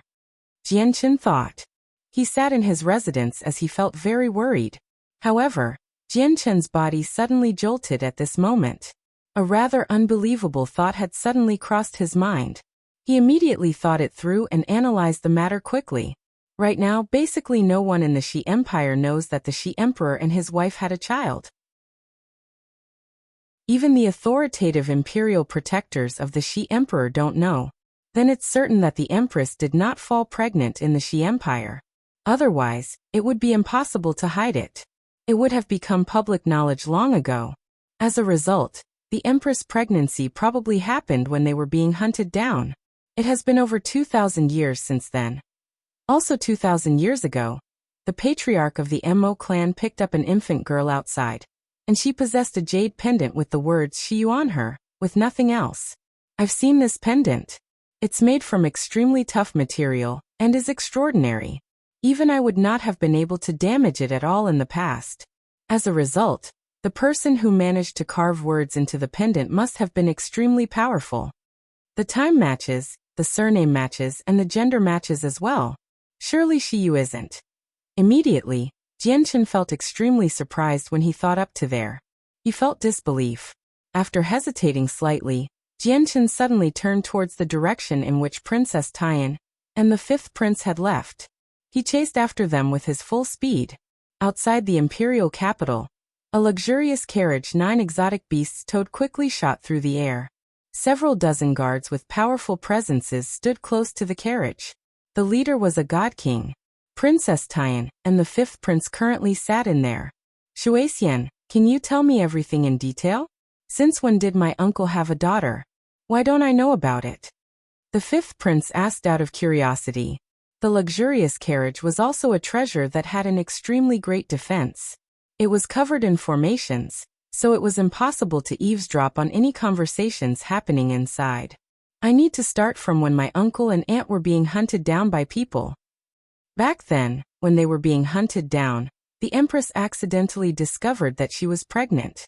After giving birth to the child, my aunt made up her mind to abandon her, as she was out of choices and was unable to protect her newly born daughter. She hoped this could allow her daughter to survive. Princess Tian said slowly.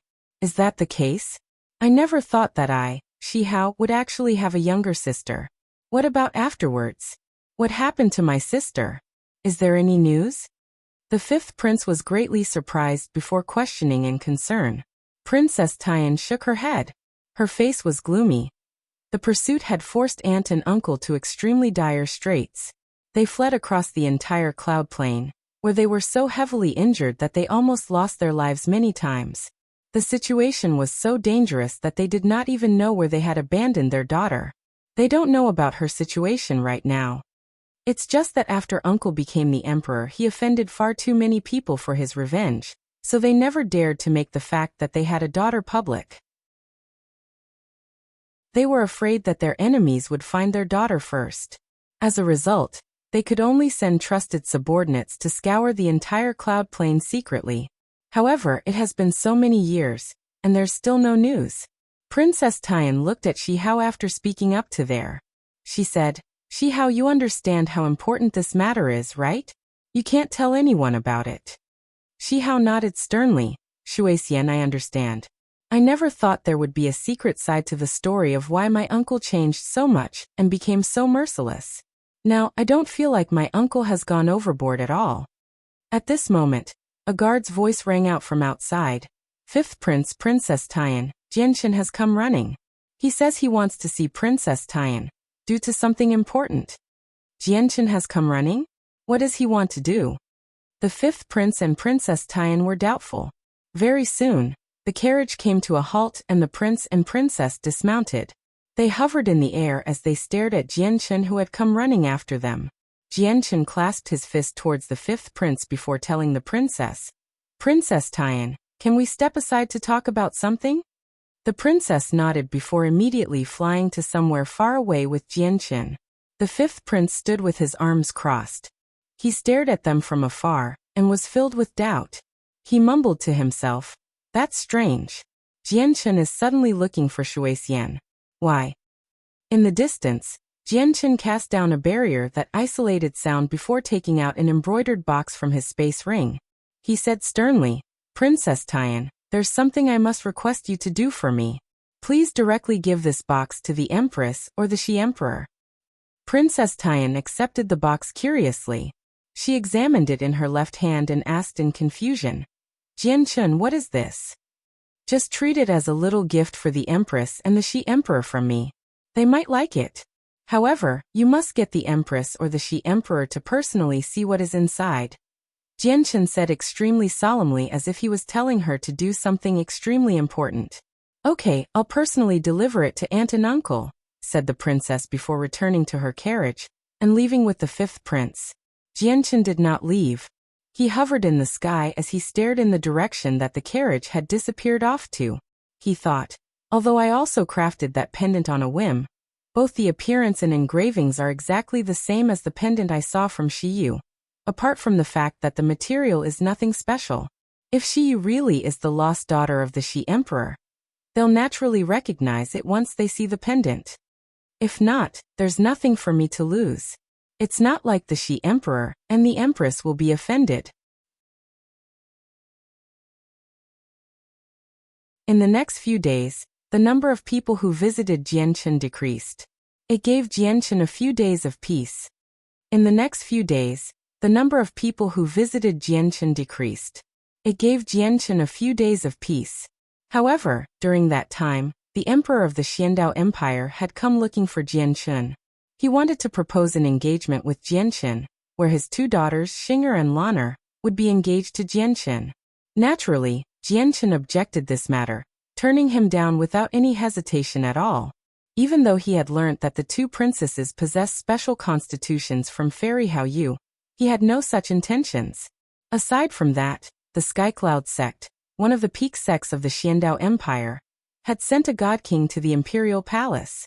He did not come asking for an explanation from when Jianchen injured Zhou Chu and Fei He. Instead, he brought rich gifts and expressed his most sincere apologies, wishing to clean the slate between Jianchen and the sect. Jianchen understood that this was all because Fei He supported him, resulting in a deterrence, which was why the Skycloud sect was so willing to bow down. There were no great, irresolvable grievances between him and the Skycloud sect. He did not have any intentions of becoming their enemy either. So Jianchen happily accepted the apology. Two other matters that shook up the entire northern region happened during this time. The first matter was that the first, second, and third armies of the Empyrean demon cult had created a huge massacre near the edge of the northern region in their attack, which directly infuriated the Empress of the Xi Empire. The Empress set out personally and single-handedly killed her way over, heavily injuring the vice leader, who watched over the armies in the northern region.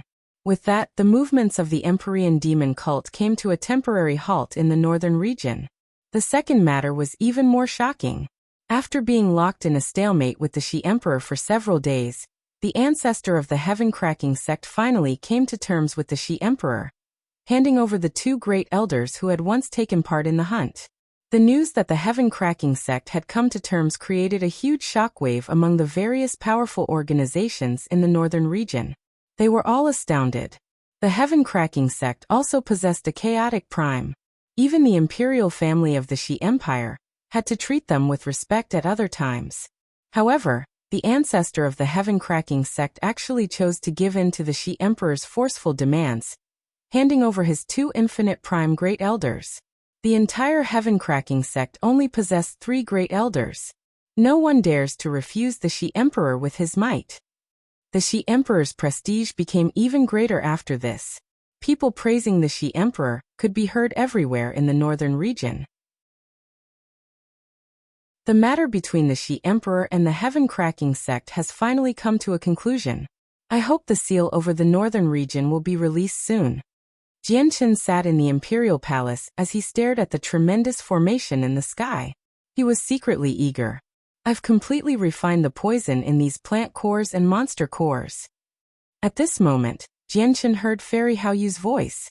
She walked over slowly in a white dress and said, "It's best if you don't reveal them in the southern region. Behind them is a prince of the Blood Sun Empire.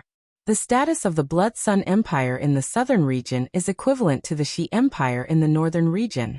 You know what the consequences are." Jianchen accepted the plant cores and monster cores from Fei He. They were all fist-sized and had become transparent after the poison within them had been refined. He could even vaguely see pure, powerful energy slowly move about. It was extremely lively. Fei He raised her head towards the sky.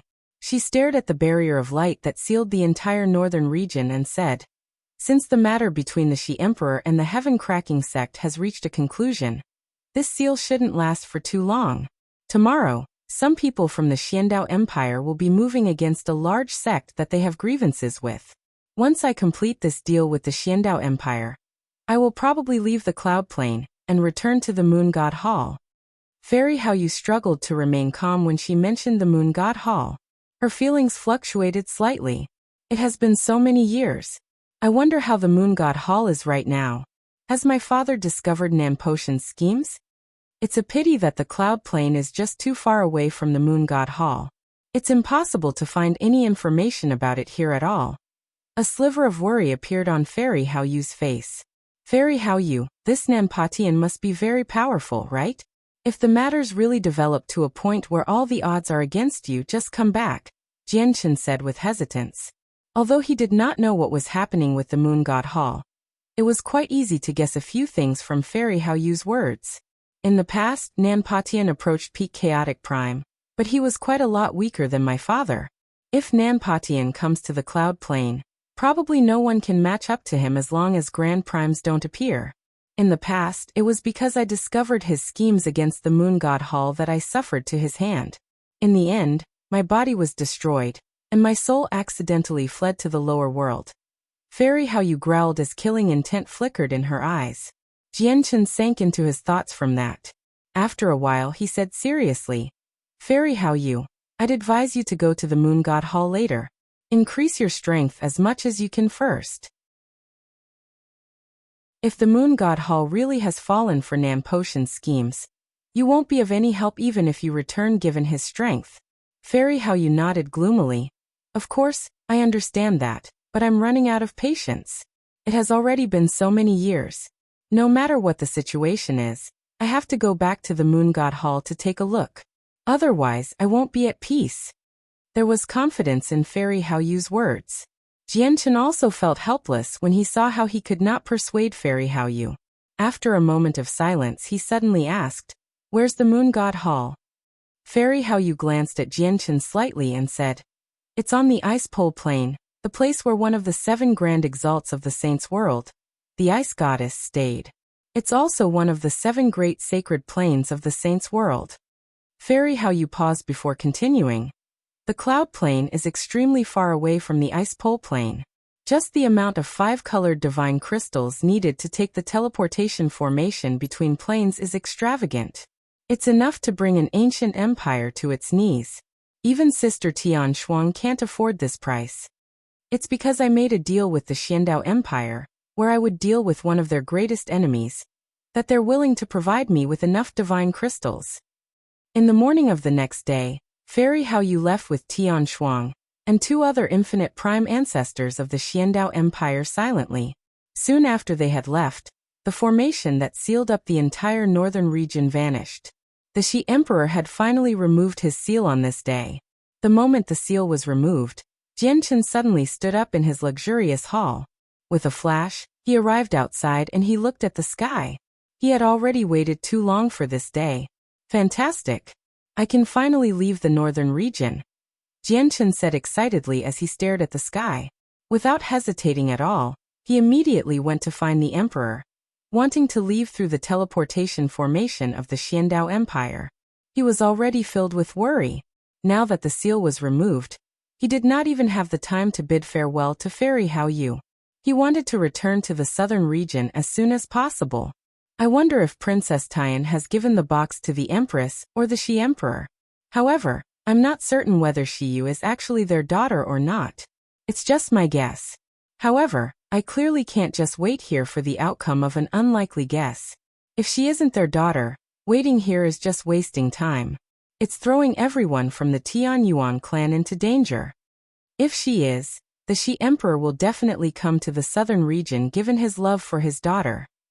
As Jianchen thought through this, he had already met up with the Emperor successfully. With Jianchen's status in the Xiandao Empire, borrowing the teleportation formation was naturally nothing. Although he had turned down the Emperor's engagement, the Emperor's enthusiasm towards Jianchen remained the same. He personally took Jianchen to the teleportation formation in the Imperial Palace, allowing Jianchen to use it for free despite the high cost of activating it. With Jianchen's status in the Xiandao Empire, borrowing the teleportation formation was naturally nothing. Although he had turned down the Emperor's engagement, the Emperor's enthusiasm towards Jianchen remained the same. He personally took Jianchen to the teleportation formation in the Imperial Palace, allowing Jianchen to use it for free despite the high cost of activating it. After stating the position, the teleportation formation immediately activated. With a powerful force, Jianchen, who stood in the teleportation formation, directly vanished. In the prosperous imperial capital of the Heavenly Moon Empire, the city of Sun and Moon, the streets were bustling as noises and shouts rang out. Smartly dressed officials or high-ranking members of organizations moved along the bustling streets with simply dressed cultivators.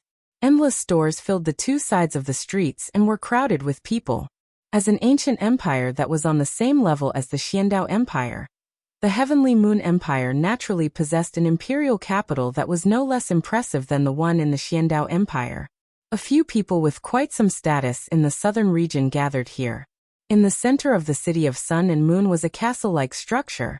People gathered in there in groups of 3s and 2s. Nearby, for extremely profound teleportation formations were carved into the ground.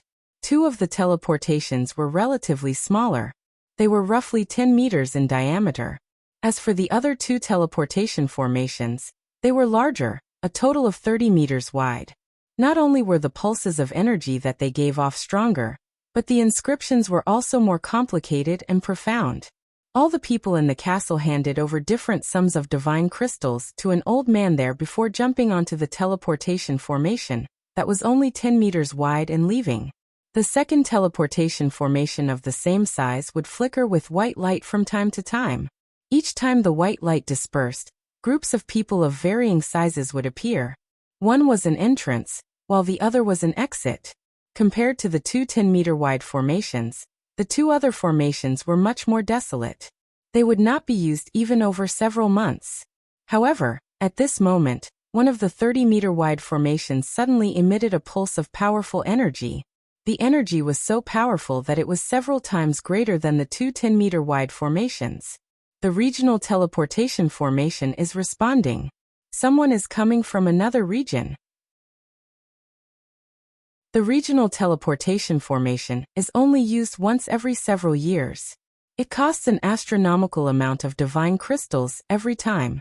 I wonder which great person has come from the other regions. For a time, the people in the surroundings all looked towards the teleportation formation as they discussed softly. Under everyone's attention, a young man who only seemed to be in his 20s appeared in the teleportation formation. He wore white robes, and he concealed his presence. As a result, he seemed like an ordinary person. However, his resolute, handsome face possessed some coldness such that his ordinary eyes made many people present feel a frightening pressure. This person must be an expert. Many people secretly commented around the teleportation formation. Their gazes were filled with envy and respect. To no surprise, the young man was Jianchen. Jianchen did not stick around for long.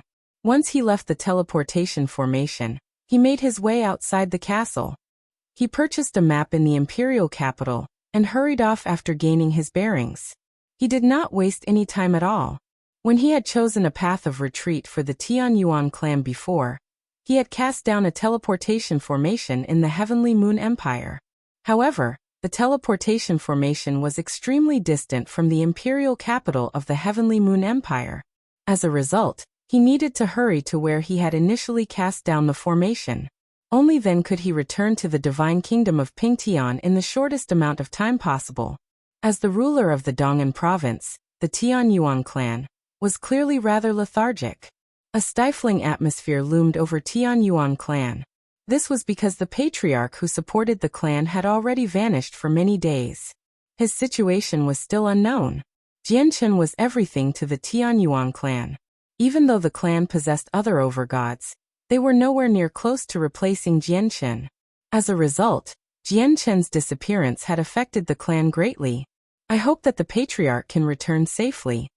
The Tianyuan clan can't afford to lose Patriarch Jianchen.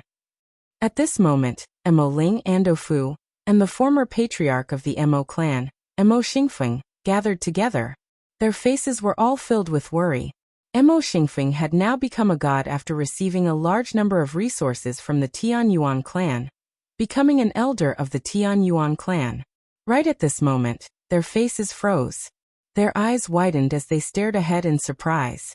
The white-clothed Jianchen slowly made his way out of the forbidden grounds. Patriarch. The 3 of them cried out in disbelief. At that moment, the 3 of them were completely puzzled. As everyone knew, the patriarch of the Tianyuan clan had been captured by the commander of the 7th Army, Yaxi Lian. There was no news regarding his situation apart from that. But now the patriarch, who was rumored to be captured by Yaxi Lian, had just emerged from the forbidden grounds in perfect condition. The 3 of them found this rather difficult to understand. What's the situation at the front lines? Are Sacred Feather and the others fine? Jianchen asked rather nervously with a stern face. He was afraid that something he did not wish to see had happened during the time he was away. Elder Sacred Feather and the others are well, An Elder Sacred Feather and Elder Houston have become over-gods, Mo Ling said. He was overly excited, causing his face to become flushed. Jianchen finally let out a breath of relief. He could not help but smile slightly before immediately charging off for the front lines. The battle continued near the boundary of the Divine Kingdom of Pingtian. The tough walls had already completely collapsed, forcing the armies on the side of the Divine Kingdom to form lines of defense to stop the soldiers from the Empyrean demon cult. In this battle, the Divine Kingdom of Pingtian had used all they had. Not only had all the people from the Divine Kingdom sent more people from their clans, but even most of the guards had been relocated away from the royal capital. The Royal Divine Army had been mobilized as well. Aside from the Divine Kingdom of Pingtian, the nearby Divine Kingdoms had sent large numbers of soldiers as well. They used spatial treasures to move them over from various places. They could only fend off the soldiers from the three armies of the Empyrean demon cult by pouring together the strength of several Divine Kingdoms. The Divine King hovered in the sky as he looked around at the battlefield. He was not very optimistic inside while his brows had remained furrowed the entire time. On the other side, Vice Leader Huayan stood with his arms crossed, hovering there leisurely. He smiled faintly as if victory was already in his grasp. He stared at the sky. Through his unique cultivation method, he could clearly sense invisible energy of souls gather in the sky. All of it was sucked towards the sea of blood at the headquarters. Most of the mission from the Grand Elder has been completed, Huayan thought. He understood very well that the Empyrean demon cult did not attack to invade this time. Rather, they attacked to create endless slaughter, so that they could gather the energy of souls. Suddenly, Huayan's eyes narrowed. He stared behind the Divine King. With his eyes as a primordial realm expert, he could clearly see a figure shoot over with lightning speed on a sword. It's Jianchen. How is he still alive? Huayan frowned. At the same time, the Divine King sensed Jianchen make his way over from behind. He was slightly surprised and soon afterwards he seemed to think of something. Understanding filled his face. Greetings, Your Majesty. Jianchen arrived before the Divine King very soon. He clasped his hands and bowed at the Divine King. Good, very good. As long as you're fine. The Divine King nodded with a smile. Jianchen's return had cleared up some of the gloom within him. Jianchen, where's the commander of the 7th Army, Yaxilian? Huayan growled. He suddenly experienced an ill omen after seeing Jianchen in perfect condition. Jianchen smiled with deep meaning when he heard Huayan mention Yaxilian. He said, Your Majesty, I just happened to have a small gift for you. With that, Jianchen immediately brought out Yaxilian, who had been imprisoned in the Bright Moon Divine Hall. Right now, Yaxilian's cultivation remained sealed, so she was unable to use her great strength at all. She was like a sitting duck in Jianchen's hands. Yaxilian. Huayan's face changed drastically as he cried out. Disbelief had completely filled his face. This was because the outcome was completely different from what he had imagined. It could be described as the exact opposite. Huayan moved very soon, flying towards Yaxilian as quickly as he could. He wanted to save Yaxilian from Jianchen. Primordial realm experts were so fast that Jianchen could not even react. Huayan, if you take another step forward, I'll wipe out her soul.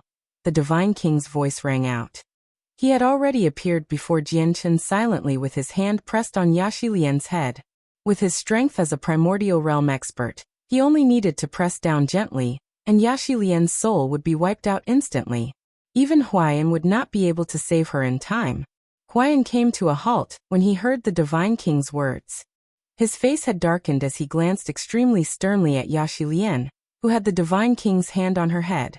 The light in his eyes flickered with uncertainty. In the end, Huayan did not dare to advance any further. However, he did not back off either.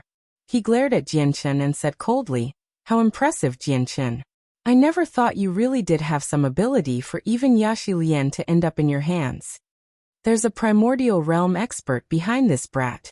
If it weren't for her, how would he have been able to escape from me with just his own abilities? Yaxilian snorted coldly. Her face was calm and composed. Even though her life was in the hands of the Divine King, she did not become flustered at all. A primordial realm expert? Huayan snorted coldly as his gaze became extremely frigid. He growled, I really do have to look into this matter carefully and see just which primordial realm expert dares to stand against our Empyrean demon cult. It's nothing even if we lose if it's a battle between primordial realm experts, but our Empyrean demon cult will never drop a matter where a primordial realm expert lowers themselves to deal with a god king. We will pursue the matter to the end. A primordial realm expert? Huayan snorted coldly as his gaze became extremely frigid. He growled, I really do have to look into this matter carefully and see just which primordial realm expert dares to stand against our Empyrean demon cult. It's nothing even if we lose if it's a battle between primordial realm experts, but our Empyrean demon cult will never drop a matter where a primordial realm expert lowers themselves to deal with a god king. We will pursue the matter to the end. Huayan stared at the Divine King at this moment and said, Pingtian, release Yashi Lian. The Divine King smiled and said, Huayan, looking at how much you're worrying, Yashi Lian must be quite important to you. As he said that, the Divine King could not help but press down harder on Yashi Lian's head. The laws of the primordial realm vaguely condensed as he threatened Huayan. It's not impossible for me to release Yashi Lian. Your Empyrean demon cult just has to retreat immediately. Retreat? That's completely impossible, Huayan said icily. His gaze was extremely cold, and there was heavy killing intent when he looked at Jianchen in particular. If it were not for the primordial realm expert behind Jianchen capturing Yashi Lian, why would he, Huayan, be forced into negotiating? This was all because of Jianchen. I can never let this Jianchen go. Even if I ignore how great of a problem he'll become once he matures, just what he has done to Yashi Lian cannot be forgiven. Killing intent filled Huayan inside. At this moment, he was even tempted to ignore the Divine King and directly try to kill Jianchen. However, Yashi Lian was in the Divine King's hands right now, so he did not dare to act recklessly.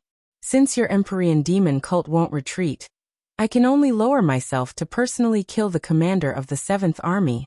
With that, the strength of your cult will weaken, the Divine King said icily. It was filled with firm killing intent. He was also someone who could kill without hesitation. Since they could not come to terms, he had no need to keep Yashi Lian alive. Stop. Right when the Divine King was about to kill Yashi Lian, Huayan suddenly called out. The Divine King remained indifferent. Powerful laws had condensed around his hand on Yashi Lian's head. Huayan, have you through it through? The Divine King asked as he glared at Huayan. Pingtian, I'll be honest. You can't kill Yashi Lian because if you do, your divine kingdom of Pingtian will definitely be annihilated. That's because Yashi Lian is a direct disciple of one of the 8 elders, the Fox Saint Elder. At the same time, she's the Fox Saint Elder's only disciple. You should be able to guess just how important she is to the Fox Saint Elder. Huayan growled. The Fox Saint Elder? The Divine King frowned. His understanding of the Empyrean demon cult was limited to only the branch on the cloud plane. Clearly, the Fox Saint Elder of the 8 elders had already surpassed the limits of the cloud plane. I never thought she would actually be the direct disciple of the Fox Saint Elder.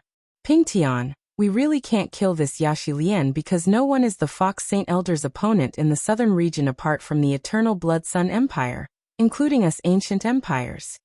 At this moment, an ancient voice suddenly boomed out in the Divine King's head. The Divine King knew who the voice came from. He was a primordial realm ancestor of the imperial family of the Heavenly Moon Empire. He remained with the imperial family. Thanks to his powerful soul, he was able to communicate with him from so far away. The Divine King thought quickly and said to Huayan, so what if she's the direct disciple of the Fox Saint Elder? There will be losses when the 2 armies clash. If the Fox Saint Elder really is bold enough to come, do you think the Blood Sun Empire will just stand by? Getting me to release her for nothing is impossible. Huayan became uneasy. After a very long pause he said, Pingtian, getting me to retreat is impossible. However, I can give you 7 days to regroup in exchange for Yashi Lian. Huayan was out of choices with the current situation. Yashi Lian's identity was just too special. If something were to happen to her, he would not be able to bear the consequences. 7 days are too short. Give me a month. The Divine King said coldly. 10 days. Huayan also responded coldly. In the end, they agreed to a ceasefire of half a month. Although half a month was very short, the time would allow the side of the Divine Kingdom to greatly regroup, allowing them to deploy even more troops. With the ceasefire, both the battle between the Overgods and the God Kings stopped at that moment. They all returned to their respective bases. It was just that there were far fewer of them compared to the beginning of the battle. A third of all the Overgods had passed away, while several God Kings had died as well. However, when they saw Jianchen standing beside the Divine King in perfect condition, many of them became deeply surprised. "Brother, this is fantastic. I knew you'd be fine." Sacred Feather arrived before Jianchen as soon as possible. There was excitement and joy on his face that he struggled to hide. Right now, Sacred Feather was covered in blood. There were many vicious and horrifying wounds on him. Behind him, Houston, Ruijin, Honglian, and He He all let out a breath in relief when they discovered that Jianchen had returned safely. They all smiled from the bottom of their hearts. They were also injured to varying degrees. He He was the most heavily injured out of all of them. "Let's go back first." Without talking too much, Jianchen vanished into the fortress with them. There was a military base within the fortress, and at the center of it stood several divine halls. Each divine hall represented a major organization. The Divine King had also placed a divine hall here for the Divine Kingdom of Pingtian, as a place where his people could rest. Jianchen directly took Sacred Feather and the others into the divine hall. They directly made their way to a secret room. After that, he took out the best healing pills out of everything he had purchased from the Xiandao Empire. "These are all high-grade pills, so consume them and heal up," Jianchen said to everyone. They did not hold back, directly devouring the pills to heal their wounds and replenish their origin energy. "Brother, Sister Moore has been taken away," said Sacred Feather. He became rather depressed when he mentioned this. "What? Moore has been taken away?" Jianchen was surprised. His eyes shone with a shocking light as a powerful presence emanated from his body. "What happened? Who took Moore away?" "It's a sect called the Daoist Sect of Divine Sound." Everyone explained everything that had happened in a few sentences. "The Skyfire Plane, the Daoist Sect of Divine Sound," Jianchen murmured. Instead, he calmed down after learning about this matter. Then he raised his head and stared at the ceiling of the secret room quietly. His gaze seemed to be able to penetrate all, reaching into outer space. He seemed to see the distant Skyfire Plane that he had never even heard about. "Moore, I will come looking for you. That day won't be too far away." Jianchen secretly made up his mind. Jianchen took out a few high-quality saint artifacts and 3 supreme-quality saint artifacts afterwards for everyone to choose from. He had also purchased these saint artifacts from the imperial capital of the Xiandao Empire. There were saint artifacts for both offense and defense. The Empyrean Demon Orb can attack and defend. "It's enough for me," said Houston. He only took some healing pills. "These items don't suit me," said Sacred Feather. In the end, only Ruijin, Honglian, and He He picked out some high-quality saint artifacts to replace the saint artifacts they originally had. As their strength increased, the saint artifacts that they originally possessed basically were not very useful anymore apart from the bead that could block attacks to the soul. "Jianchen, it's rumored that the commander of the 7th Army took you away, but Yashi Lian ended up as your hostage in the end. What's that all about?" Houston asked as he healed. "It's Fei He who saved me. Fei He has already recovered her strength to the primordial realm now." Jianchen narrated everything without going into too much detail. All the people gathered there because stunned when they heard that Fei He was already a primordial realm expert. They all felt some disbelief. Back on the Tianyuan continent, Fei He had been reduced to a soul. She was so weak in their eyes, yet now, she had become a primordial realm expert in such a short amount of time. Everyone found the huge change to be a little unbelievable. The primordial realm was a cultivation level that they could only look up to in their eyes. It was insurmountable. "I brought quite a few things back from my visit to the imperial capital of the Xiandao Empire. They're enough to increase the strength of our entire clan to another level. Once you've mostly recovered, come to the Tianyuan clan with me. I want to reorganize the Tianyuan clan during the half a month of ceasefire, so that we can truly toil about without worry on the front lines, said Jianchen. He thought back to how some unknown people had slaughtered members of the Tian Yuan clan back when they were gathering materials for the teleportation formations. Before they found out who was behind it all, before they completely eliminated this potential problem, danger would always engulf the Tian Yuan clan. As a result, Jianchen was always worried as the patriarch. He was afraid that something would happen in the clan when he was not present. The divine kingdom of Pingtian was not peaceful at all during the ceasefire. The divine king had personally decreed to mobilize all the soldiers in the divine kingdom of Pingtian, moving them all to the front line. At the same time, he began recruiting many soldiers in the divine kingdom as well. Moreover, the divine king communicated with the primordial realm experts of the Heavenly Moon Empire through his soul, asking for even more reinforcements because the divine kingdom was unable to stop the armies of the Empyrean demon cult by themselves. At the same time, the divine kings from the neighboring divine kingdoms answered the divine king's call for reinforcements. They sent even more soldiers to the divine kingdom of Pingtian. The walls at the front lines were being rebuilt as well. Several god kings worked together, reconstructing the long wall such that it reached the toughness of defensive saint artifacts. The Empyrean demon cult also replenished their soldiers in an orderly manner. Although people had died during the war in the army of 300,000, the Empyrean demon cult had far more soldiers than just the 9 armies. Behind the 9 armies was a reserve army. Once the 9 armies lost soldiers, the reserves would immediately replace them. However, for some reason, the 9 armies of the Empyrean demon cult always remained as 100,000 people. It would never surpass that. A few days later, Ruijin and the others mostly recovered from their wounds. Jianchen immediately returned to the Dong'an province with them. The ancestors of the powerful clans in the Dong'an province came along as well, returning to the Dong'an province with Jianchen. However, aside from Jianchen's group, only 2 ancestors remained from the powerful clans. Jianchen looked at the 2 last ancestors on the flying vehicle and sighed to himself secretly. He controlled the path of the flying vehicle quietly, directing it towards the Dong'an province. It was rumored that the patriarch of the Tian Yuan clan, who was supposed to be captured by the commander of the 7th army of the Empyrean demon cult, Yaxilian, had suddenly returned. News of this spread across the entire province as soon as possible. As soon as the flying vehicle approached the provincial city, the city gates were already filled with people. Many people gathered there to welcome them back warmly. The patriarch of the Tian Yuan clan is a supreme overgod who can make onto the overgod's plaque. Even with the entire saints world in perspective, these supreme overgods are famed. I never thought I'd be able to stand so close to a supreme overgod. He's a figure of legends. It's said that supreme overgods can kill god kings. This commander of the 7th army sure is unlucky to come across a supreme overgod. Right. I heard that the commander of the 7th army was captured by the patriarch of the Tian Yuan clan. Don't underestimate him just because he's still an overgod. Even capturing a god king is nothing difficult for him. There were many praises for Jianchen among the warm welcome.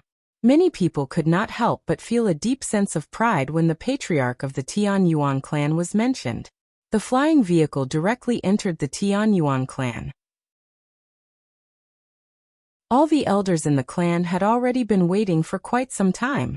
When they saw Jianchen and the others return safely, their faces all became filled with evident excitement and delight. Jianchen leapt off the flying vehicle. Just when he wanted to say something, a light suddenly flickered through his eyes, and he stared at the residence that belonged to him sharply. There's someone inside. Jianchen's heart shivered.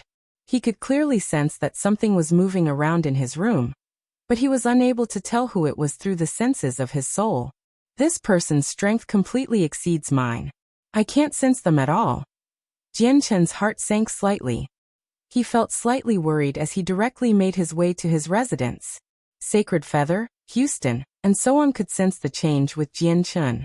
They looked at each other and followed behind him. Jianchen directly pushed through the door and entered his residence. He knew that before an expert that even the senses of his soul were unable to detect. All his movements were under their control. Anything he did would not be able to escape their senses. As a result, He just did not make any preparations.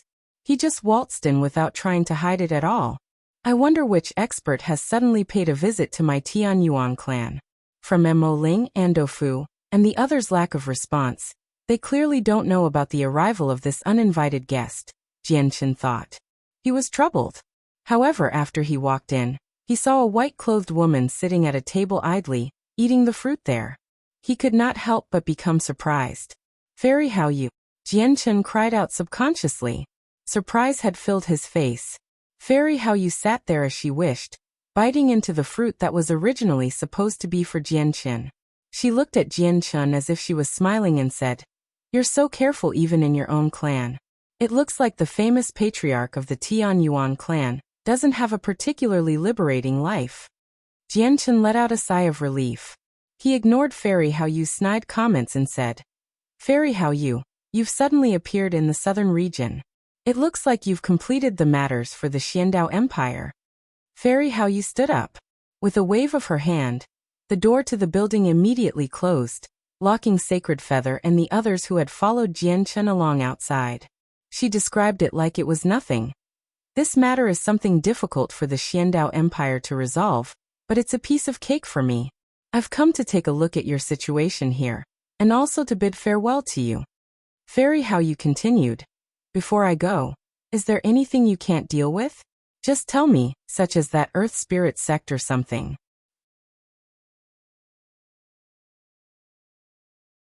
Fairy How You had spoken seriously. The Earth Spirit Sect stood on the same side as Jianchen, yet they had launched a sneak attack against Jianchen without paying attention to the bigger picture. As such, she felt that everything should not just end there. She wanted to properly punish the Earth Spirit Sect. Fairy How You had spoken seriously. The Earth Spirit Sect stood on the same side as Jianchen, yet they had launched a sneak attack against Jianchen without paying attention to the bigger picture. As such, she felt that everything should not just end there. She wanted to properly punish the Earth Spirit Sect. However, Jianchen shook his head instead, turning down Fairy How Yu's kind intentions. Although he knew that it would be far easier to obtain an explanation when he visited the Earth Spirit Sect if Fairy How You took part, he felt like he had already owed her enough. He had helped her a lot in the past as well, but what Fairy How You had done in the past few years were more than enough to make up for it. Moreover, he did not want other people to deal with his problems whenever he encountered them. It would make him become reliant on others if it kept happening. That would not benefit him at all. "You and your stubborn head really won't budge, huh? I want to help you out, but you turn me down. Think about just how great of a price the Xiandao Empire has paid for me to do something for them. Do you think the Earth Spirit Sect will take you seriously as a mere overgod? If it weren't for the fact that a primordial realm expert has appeared in the divine kingdom of Pingtian, making them want to avoid any trouble with him, how much longer do you think you can live? With your talent and the fact that you've fallen out with the Earth Spirit Sect, they'll never let you mature successfully. Do you plan on relying on the Divine King to help you? Before I came here, I did some investigation. The ancestor of the Earth Spirit Sect has already stepped into the primordial realm for several 100,000 years. He's not someone that the Divine King who has only recently broken through to the primordial realm can stop." Fairy How You stared at Jianchen as she said all that in a single breath. She seemed rather exasperated and frustrated. "Thank you for your concern, Fairy How You. I appreciate it." Jianchen clasped his fist at Fairy How You. "Why, you're driving me crazy. Whatever. Since you want to deal with it yourself, then deal with it yourself. Your life has nothing to do with me," Fairy How You said in annoyance. Her chest heaved slightly, and she was clearly quite frustrated. "Then Fairy How You, please rest here for a while. I've just returned to the clan, so I still have some matters I have to deal with. I must bid farewell to you for now." Jianchen smiled brightly and left the room, leaving Fairy How You fuming in there. Afterwards, Jianchen gathered all the elders of the Tianyuan clan. He split up the things he had purchased from the imperial capital of the Xiandao Empire, and set up an arsenal there. He left behind various pills, cultivation methods, battle skills, and saint artifacts. Once the people in the clan reached a certain cultivation level, and made a certain amount of contribution to the clan, they could enter the arsenal to pick something. The minimum requirement for the 3 supreme quality saint artifacts was over God, so no one could use it. As a result, Jianchen did not leave a single one of them in there.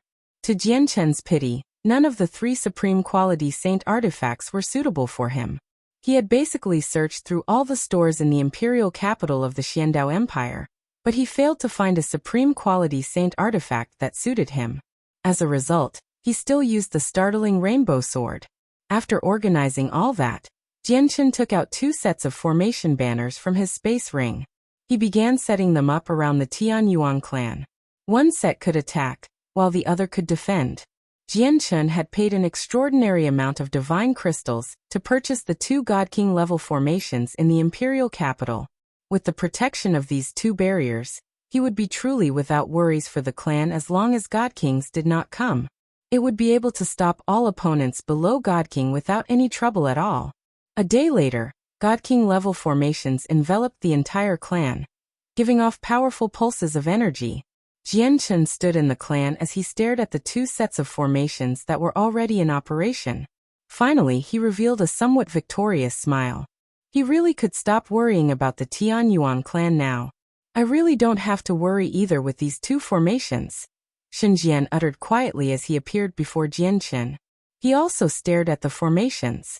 Afterwards he looked at Jianchen and said sternly, "Jianchen, there's not much time left for me here. I will be leaving soon." "You're leaving?" Jianchen stared at Shenjian and asked in surprise. Shenjian nodded. "When I broke through to Overgod, I could vaguely sense a calling from the depths of outer space.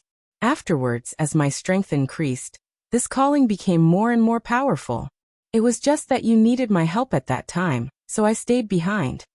Now that these 2 God King level formations are protecting the Tianyuan clan, there's no more point in me staying. It's time for me to go." Jianchen fell silently. Ever since he had come to the Saints' world, he had been with Shen Jian. They had been together from the puny deities they were in the very beginning to the current overgods that ruled over an entire region. Now that Shen Jian had to leave all of a sudden, Jianchen felt rather unwilling to part with him. What they had gone through in those years had already forged a deep friendship between the 2 of them. They were like close brothers.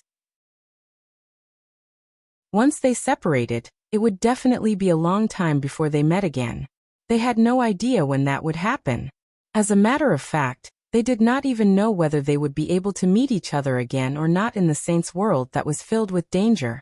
"When do you plan on leaving?" Jianchen asked with a rather heavy heart. "I plan on leaving after this war."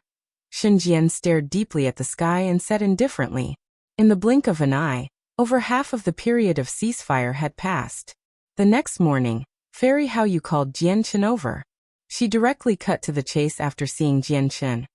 "I plan on visiting the branch of the Empyrean demon cult on the cloud plane. Are you coming along?" Jianchen was surprised when he heard that. He said, "That's the headquarters of the Empyrean demon cult on the cloud plane. That's basically the belly of the beast. It'll be extremely dangerous. What are you going there for?" "It's just a branch. Even if it's the belly of the beast, that only applies to regular infinite primes." Fei He continued, "The Empyrean demon cult has divided itself into 3, and is attacking 3 different regions at the same time. Their actions can't be as simple as just taking over territory. I think there must be some other secret hidden behind these wars. As a result, I plan on investigating it to see what they're doing." "You'll offend the Empyrean demon cult by doing that," Jianchen said with some worry. Even Tian Shuang hoped that Hao Yu would not become involved with the matters of the Empyrean demon cult. Naturally, he wished that Fei He would not offend the Empyrean demon cult either. The Empyrean demon cult was an extremely powerful organization. It was enough to make all the organizations that stood at the peak of the cloud plane feel fear. Any accidents would even lead to trouble for the Moon God Hall. Fei He rolled her eyes. "Since when did you become so fearful? The Empyrean demon cult is indeed powerful, but I'm not afraid of them. Moreover, I'm just going in to have a look so that I can understand what they're doing.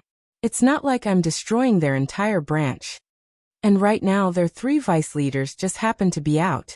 It's a perfect time to infiltrate their headquarters now that it's empty." Jianchen hesitated for a while before making up his mind. All right, I'll come with you to have a look then. I want to see just what hidden secret there is for their wars against everyone. Infiltrating the headquarters of the Empyrean demon cult on the Cloud Plane was definitely a bold and risky move. This was because no one from the 6 ancient empires of the southern region possessed that ability. However, the Blood Sun Empire feared the Empyrean demon cult, so even if they had supreme experts, they would not do something like that. Only Fei He possessed both the strength and courage to target the headquarters of the Empyrean demon cult directly. The headquarters must be covered with formations. I can get through them, but it'll be quite difficult to do so all by myself while not creating any disturbances. As a result, I need you to find 3 other people to come along aside from you.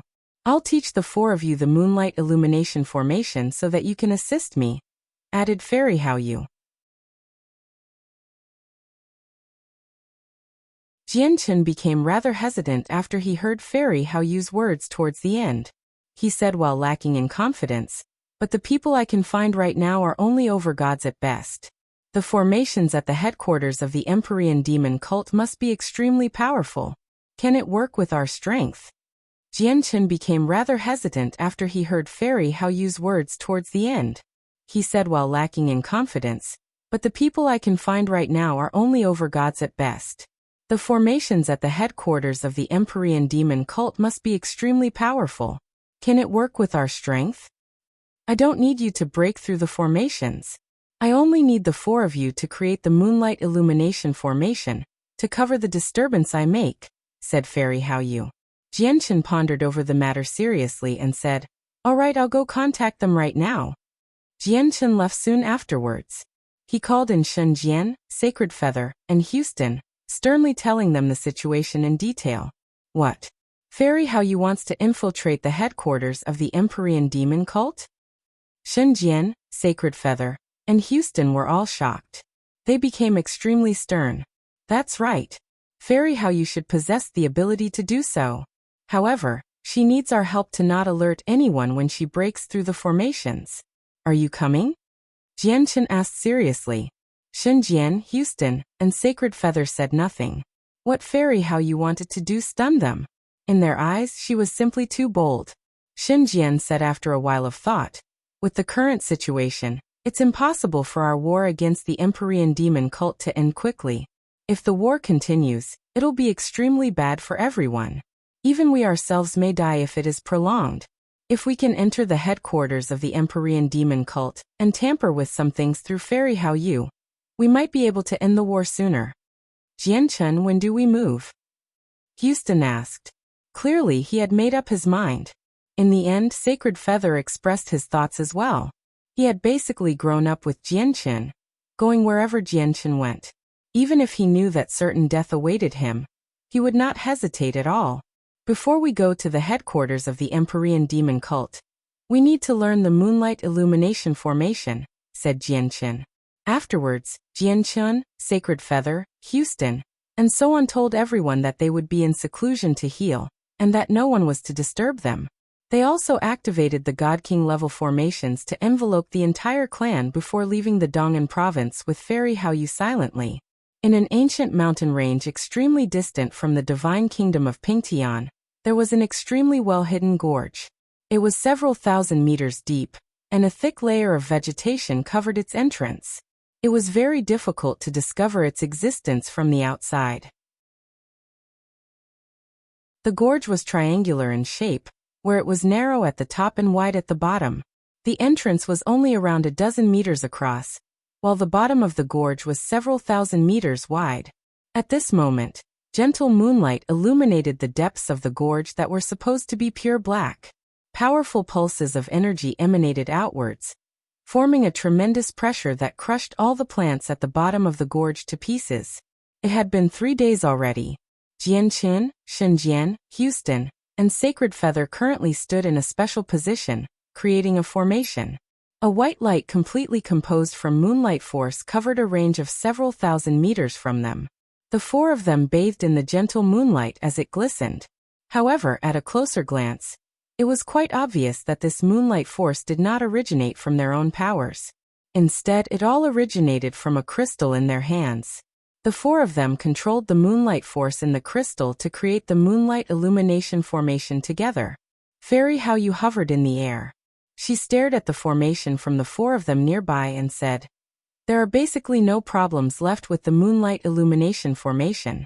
The formation cannot defend or attack at all, but it can reduce all the disturbances from anything that happens within it to nothing. As long as it doesn't exceed the limits of the formation, even the three vice leaders of the Empyrean demon cult won't be able to sense what happens in the formation. With the assistance of this moonlight illumination formation, I have complete confidence that we can infiltrate the headquarters of the Empyrean demon cult without alerting anyone.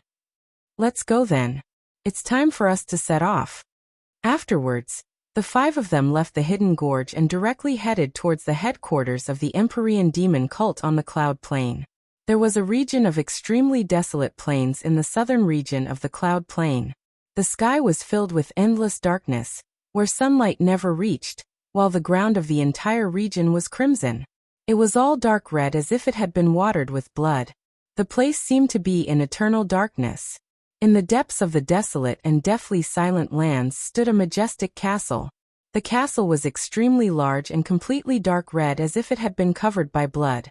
Even without getting too close to it, a heavy metallic smell of blood would seem to be present. The smell of death filled the surroundings. Coupled with the chilling winds that shrieked like ghosts, the castle in the darkness seemed even gloomier. It would make people shiver. Originally, there was no wind in the surroundings of the castle. It would be terrifyingly silent. However, with the war that had occurred recently, wind appeared in its surroundings. If someone possessed extremely sharp senses, they would even be able to sense the chilling winds constantly revolve around the top of the castle. It formed an invisible swirl there. It was as if something there was sucking in the shrieking winds. This castle was the headquarters of the Empyrean demon cult branch on the cloud plain. The headquarters of the Empyrean demon cult was a forbidden region for the experts of the cloud plain. Even infinite primes would not approach it so easily. However, a faint figure flickered through this world of darkness at this moment. She seemed to have fused with the surrounding space, where even god-kings would not be able to detect her existence. With a single flash, she had already approached the castle silently. As the headquarters of the Empyrean demon cult, its security was especially tight. Layers of formation hidden in space engulfed both the interior and the exterior of the castle. There were even formations at the level of primordial realm experts among them. However, the formations only acted like furnishing to the person fused with space. They were unable to do anything at all. In the end, the figure approached the castle easily. A large group of soldiers were currently gathered under the lead of a god-king outside the castle. At this moment, the gates of the castle suddenly swung open. A white-robed man strode out with his arms crossed. His pale face possessed some femininity, making him pretty like a woman. His appearance was enough to make people steal a few extra glances helplessly. "Greetings, Protector Tsung." The god-king in front of the army saw the white-clothed man, and immediately bowed.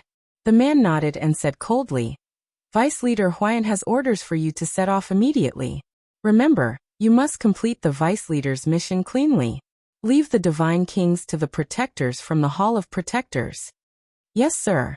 Protector Tsung did not discover that just when he opened the gates of the castle and walked out, a faint flash had drifted past him just a few meters away, vanishing into the castle. In an extremely quiet, hidden place within the gloomy castle, the white-clothed fairy How you slowly revealed herself from the surrounding space. She stared ahead and could not help but frown. She murmured, "The formations in the castle are indeed much more powerful than the ones outside. They're on two completely different levels. And here should be the place where the Empyrean demon cult is truly trying to protect. The formations outside were probably only set down by the vice leaders casually. I need to rely on their moonlight illumination formation to pass through these formations without alerting anyone." As she said that, the bright moon divine hall that had shrunken to the size of a palm sat in her hand silently. With a thought, several streaks of white light immediately came out from the divine hall, turning into four figures. They were Jianchun, Shenzhen, Houston, and Sacred Feather. Were already inside the headquarters of the Empyrean demon cult. Follow me closely and don't make any sounds, so we don't get exposed. Fei He warned the people behind her. All 4 of them nodded sternly. They understood that they had truly entered the belly of the beast now. Danger was all around them. I already sensed it outside that the true secret should be hidden on the top floor. Right now, formations protect the entrance to the next floor. Use the moonlight illumination formation. I'll get through these formations. Fei He said to the 4 people behind her secretly. Jianqun, Sacred Feather, Houston, and Shenzhen looked at one another and immediately got into action. Jianqun, Sacred Feather, Houston, and Shenzhen looked at one another and immediately got into action. From the previous practice, they had already developed a tacit understanding, so when they cast the moonlight illumination formation, they were able to do it without much effort at all. They were extremely well versed at it. Very soon, the 4 of them cast down the moonlight illumination formation perfectly. Pure, glistening moonlight force surrounded their bodies. A barrier completely condensed from moonlight force appeared around them, covering a range of several hundred meters. Even though the formation was completed, there was not the slightest pulse of energy apart from the light that shone as brightly as the moon. As a result, the moonlight illumination formation could only be discovered through sight. It was impossible to find it at all through the other senses, including the senses of the soul. The moonlight illumination formation could not attack or defend. Its only usage was to cover up everything within the formation. Of course, the premise was that it did not surpass the formation's limits. Fei He no longer hesitated either when she saw that the moonlight illumination formation was complete. She immediately began to smash through the formations. She was slightly stern. Primordial realm laws descended on her, and all her movements possessed devastating power. However, since it was purposefully suppressed, this primordial realm power did not erupt. She concealed it perfectly. Fei He got through the formation extremely quickly. In under a minute, there was a hiss, and a hole gradually appeared in the formation that blocked the path to the next floor. It revealed a dark passage. Chilling winds whistled through the passage, and it was filled with a demonic aura. A demonic aura that was especially pure and dense flowed out from the passage. To avoid attracting attention, I've only created a temporary entrance through this formation. It will close up by itself very soon, so come on in. Fei He said to Jianqun and the others. With a wave of her hand, moonlight force appeared, and all the demonic aura in the passage was instantaneously dispersed. With a flash, she entered the passageway that led to the next floor. The 4 of them immediately removed the formation and disappeared into the passage with a flash. Soon after the 4 of them had entered, the hole in the formation completely closed up, returning to its previous state. The headquarters of the Empyrean demon cult only seemed like a huge castle from the outside. Inside, it was so large that it seemed to be composed of miniature worlds. The space on each floor had completely surpassed the castle's size. In particular, the halls, secret rooms, and so on all seemed to possess worlds of their own. The castle was filled with formations. Every single one of them was extremely powerful, either set up openly or hidden in space. Just the pulses of energy they gave off were enough to make the 4 of them to shiver. With their strength, they did not even dare to expand the senses of their souls because they were afraid that they would not be able to sense a god king hidden somewhere, and hence expose themselves. As a result, the 4 of them could only follow behind Fei He. Along the way, the 4 of them avoided all the dangerous regions, and the patrol of god kings under Fei He's lead. They advanced through the headquarters silently, without raising any attention at all. It had to be mentioned that the security of the headquarters was extremely tight. Ordinary infinite primes would face life-threatening danger if they infiltrated here. However, Fei He was no ordinary infinite prime. There was no fear or danger under her lead. As they traveled deeper in, they gradually approached the core region of the headquarters while Fei He's face had gradually become stern as well. This should be the entrance to the next floor, but there's an extremely powerful formation hidden here. Fei He stopped at the end of a hallway. She stared ahead as a sliver of seriousness appeared on her face. There is a trapping and killing formation, coupled with an illusionary formation in there. The formation is so powerful that even 7th heavenly layer infinite primes will probably be done for if they get caught in there. It looks like the area above should be the most important part of the headquarters. Maybe the real reason why the Empyrean demon cult is waging so many wars is in there. Fei He said sternly. After studying the formation for a while, she said confidently, however, this formation still can't stop us. It's just that getting through the formation might create a disturbance so great that the moonlight illumination formation can't cover it. Fall into formation. A while later, Fei He made up her mind. Please wait, Fei He. Houston said all of a sudden. He seemed uneasy. Fei He turned around to look at Houston. Jianchun, Shenjian and Sacred Feather all looked at him as well. What's wrong, Uncle Xiao? Jianchun asked in confusion. Houston stared at the formation up ahead. After a moment of silence he said, maybe this isn't the right path. Jianchun, Shenjian, and Sacred Feather immediately became surprised. They looked at Houston doubtfully. Even Fei He stared at Houston in surprise. She asked, how do you know that it's not the right path? Because of this. With a thought, a thumb-sized orb gradually floated out from his forehead. The orb was completely blood-red as if it had been condensed from blood. It was demonic and seemed slightly sinister. It was the Empyrean demon orb Jianchun had originally given to Houston.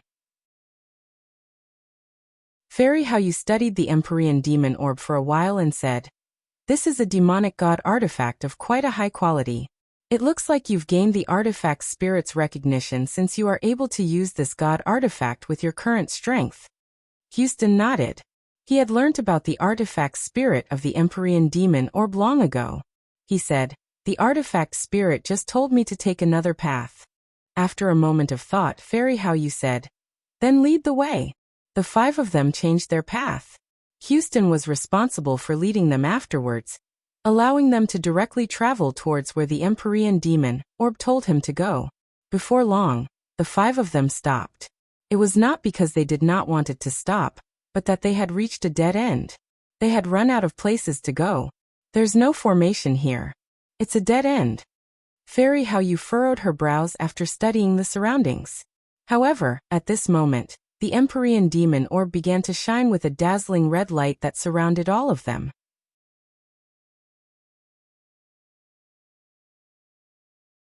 A gleam of light flashed through Jianchun, Shenjian and Sacred Feather's eyes. The sudden movement from the Empyrean demon cult had filled them with cautiousness. Even a sliver of surprise had appeared on Houston's face, because he was not responsible for this. Instead, it was the Empyrean demon orb's own response. This was somewhat beyond Houston's control. Only Fei He remained composed, where her face did not change at all. This was the confidence that came from her great strength. However, in the next moment, all their eyes narrowed, including even Fei He's. They all stared ahead in surprise. Under the red light from the Empyrean demon orb, the scene before them changed. The stone wall that originally stood before them had actually vanished, turning into long, narrow, and winding passage. It was dark red in there, and it gave off a gloomy presence. What a great formation. I actually completely failed to sense it. Fei He frowned. She stared at the winding passageway and murmured. The light in her eyes flickered. She looked at the Empyrean demon orb in thought and doubt. This should be the correct path. Houston stared ahead. After studying it for a while, he called everyone. They advanced under the red glow of the Empyrean demon orb. Along the way, all of them remained within the Empyrean demon orb's range. They discovered that they could only pass through the illusionary formation that even Fei He had failed to sense if they remained in there. Once they left its range, a dead end would appear once again. The stone wall that blocked their path seemed completely real, where it felt stiff and heavy if touched. When they passed through the illusionary formation with the Empyrean demon orb, it was like they were leaving their original world and traversing to a completely different place. However, at this moment, the Empyrean demon orb began to tremble heavily. Its red light began to flicker as well. Swish! Suddenly, the Empyrean demon orb turned into a red streak of light, completely breaking free from Houston's control. It shot off into the distance all by itself. Oh no, I can't control the Empyrean demon orb. Houston's face changed. They were in the headquarters of the Empyrean demon cult, so danger lurked around every corner. If they created too great of a disturbance, they would be exposed. Chase it! Jianchen called out, and they immediately pursued the Empyrean demon orb. After all, the Empyrean demon orb was a god artifact, and one with an artifact spirit. It was impossible for Jianchen and the other overgods to chase up to it with its speed. In just a short while they grew further and further away from the orb. If it were not for the vague connection between Houston and the Empyrean demon orb, they probably would have lost track of it completely. Don't resist, I'll take you with me. At this moment, Fei He's voice rang out. With that, gentle moonlight force revolved around the four of them. After that, their speed suddenly exploded, and they pursued the Empyrean demon orb at an extremely terrifying pace. They moved so quickly that Jianchen and the others were not even able to see their surroundings properly. As a streak of red light, the Empyrean demon orb quickly flew through the headquarters of the Empyrean demon cult. However, as it was a god artifact, it was unable to move around the headquarters as silently as Fei He. As a result, it gave off pulses of energy and the presence of a god artifact as it flew. Naturally, many people discovered it. Who is it? Quite a few shouts rang out in different places within the headquarters. At the same time, powerful senses of the soul swept out from all directions, directly locking onto the flying Empyrean demon orb. It's a god artifact. Whose god artifact is it? Why have I never seen it before? It doesn't belong to our Empyrean demon cult. Oh no, someone has infiltrated the headquarters.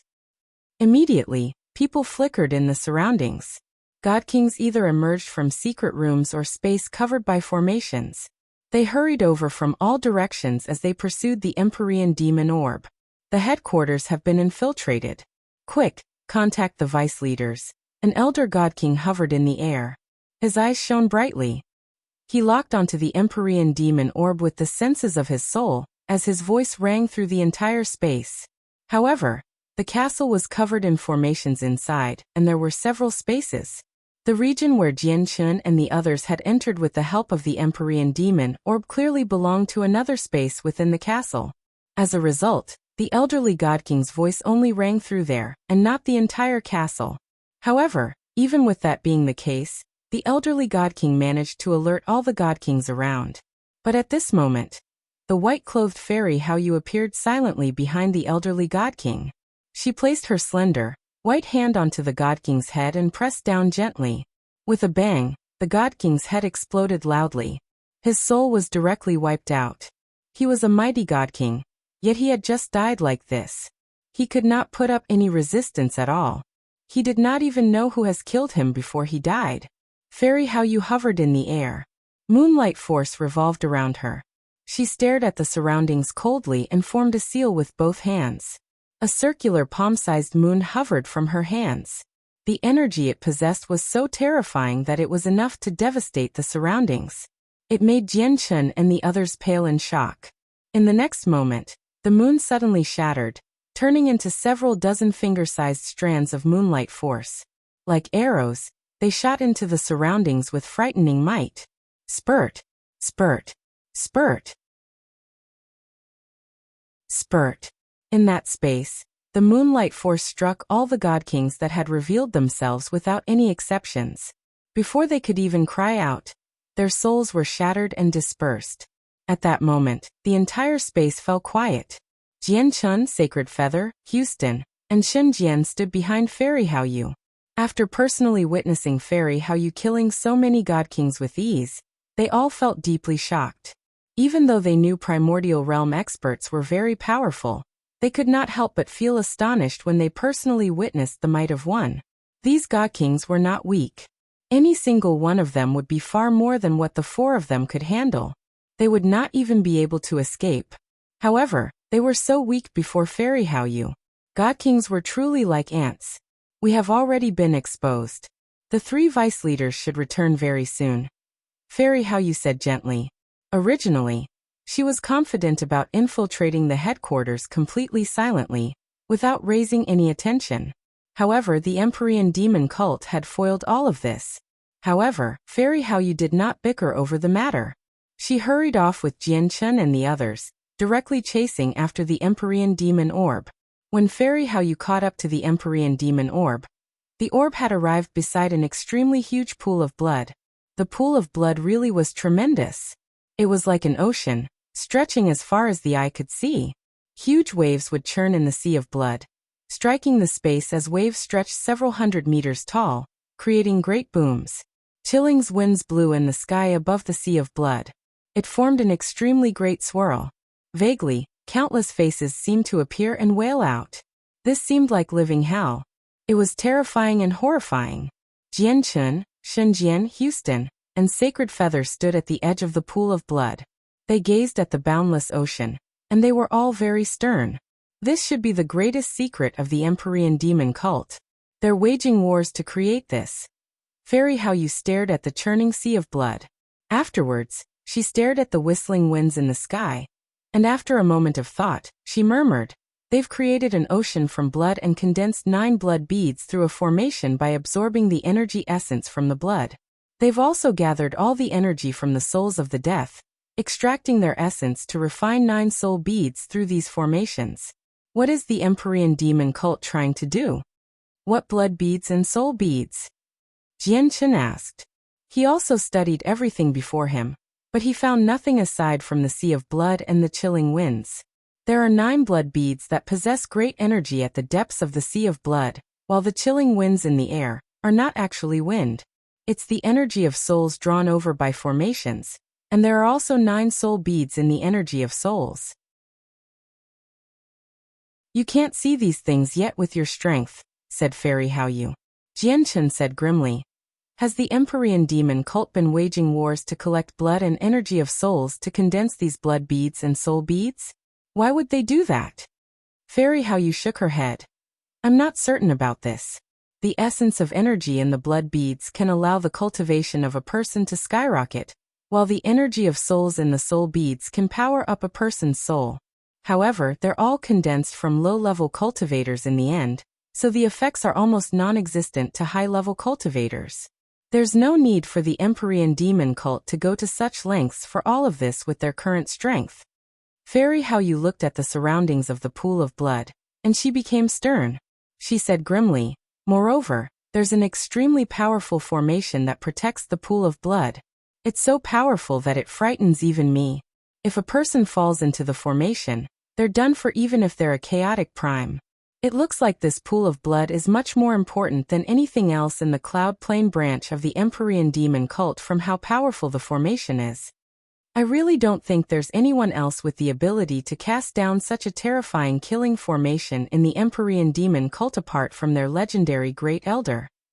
Jianchen's face changed slightly when he heard Fairy Haoyu mention the Great Elder of the Empyrean demon cult. He stared at the pool of blood and said grimly, "Did the Great Elder of the Empyrean demon cult personally create this place?" The Great Elder of the Empyrean demon cult was in existence that even the peak clans of the Cloud Plane feared. If it were not for his deterrence, it would be impossible for just the 3 infinite prime vice leaders of the Cloud Plane branch to create such a great disturbance. As a result, as soon as he heard that the Great Elder of the Empyrean demon cult personally created this place, Jianchen struggled to keep his composure.